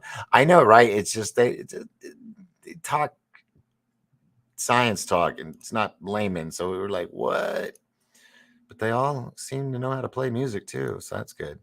Thanks so much for the stream this morning. Have a great day, everybody. Good night or good morning, Mary. Hope everybody has a great day today. Have a great day. Thank you so much, Helen. Appreciate you joining me. I should see you tonight, but for now, it's time for a birthday lunch with my best friend. Well, Jamie, happy birthday. Did not know that. Happy birthday. Thank you, Dave. No problem, Claudia. Hope to see you tonight with Carlos Carrasco. Made me feel better, this chat. Well, Natalie, I'm glad we could accommodate and make you feel good. Good stuff. Lots of fluff. Thank you, Vernon. Audrey says, have a wonderful birthday lunch jam. I won't be around tonight, so big hugs, love. Yes, Audrey will be working tonight, so she won't be with us, but hopefully next time. Maybe she'll have another night off and she can do that. So thank you very much, Mike. Appreciate it. Catch you tonight. All right. So one more thank you. Thank you, Jamie. Thank you. Awesome. Look forward to having you there. Okay. So I'm probably going to do the nap thing for a bit. I'm going to watch Blood In, Blood Out and then get ready for tonight's show. So I think we're going to wrap it up. Unless anybody had any questions or anything for me at the last minute, because that's a good hour and 45-minute show. And the world did not end, thank goodness. But it's interesting that a lot of people out there, I had over 30, maybe 40 people in the chat room saying, I've got a headache, I got pressure in the back to the front of the head, or I got ringing in my ears. We had some earthquakes go off right when it was happening. Yeah, lots of strange things. So may not just seem like anything happened. It might take a month or two for us to realize what may have happened today that we did not see. Who knows? So awesome sauce. Thank you so much, everybody, for hanging out with me this morning. Appreciate it. And appreciate all new people from Ireland. Tipperary. Is that, am I saying it right? Please forgive me if I ever mispronounce the name or location. I apologize. But I do want to come to Ireland and Scotland and Australia and London. I want to fill up my passport in the next year or so. So hopefully I'll be coming you guys' way. Thank you for the great show. Thanks for everyone for beautiful insights and interactions. Love from Saudi. Thank you so much, Nada. It was such a pleasure to have you be a part of the show tonight or this morning. I'm so used to saying nighttime. If you can, join us tonight. Remember, 7 p.m. Pacific time, Monday through Thursday, right here on the platform that you're watching, Facebook, Twitch, Twitter, and YouTube. When I have my special guests, we do about an hour on the public platforms, and then we do an hour plus of uncensored on my Patreon page, which is the only way that I get real support. Because, usually money I get from YouTube, I have gotten it once in 8-10 years. So, yeah, if you want to go patreon.com/Doc Skinner, and become a subscriber and get to see some really cool interviews. Wow. What a morning. Sounds like a good idea. Lay down, get rid of the headache from the pit. Vernon, I hope you do. And everybody else that is having pain issues right now, earn yourself a subscriber. I found my people. I hope to catch you all your shows. Me too, Nada. And I've got a lot of shows, a lot of great shows. I've got Tony Rodriguez from the Secret Space Program. I've got interviews with Jim Goodall, Brooks Agnew, Laura Eisenhower, Brad Olson, World Explorer. So many. Just go to my YouTube page, 1028 Productions, and you can catch all those shows there, and new ones that are coming every day. So thank you. And yes, awesome. Audrey, you're gonna have to quit your job at Disney. You're gonna have to come be my co-host because everybody wants you here. And I do too. So it'd be fun. All right. Oh, what's this? Get rid of this. I guess the live stream is over. So all right. Hope you all had a great time. It was a lot of fun for me. And now I'm wide awake. So I'm gonna go drink some more coffee, maybe mow the yard. I don't know. Tonight, 7 p.m. right here. Join me. Remember, folks, as long as we all lift each other up, and I'm going to add a little something this time, it's really the only way we're all going to rise together. I'm Captain Doc Skinner on board the Starship Pariah, and this is the Doc Force. Thanks for hanging out with me, everybody, and I'll see you in 11 hours, or 10 hours, actually, 10.5 hours, something like that. And we'll do this all again with Carlos Carrasco right here on the Doc Force. Good day, everybody. Enjoy it. And I'll see you in 11 hours. Ciao, bella.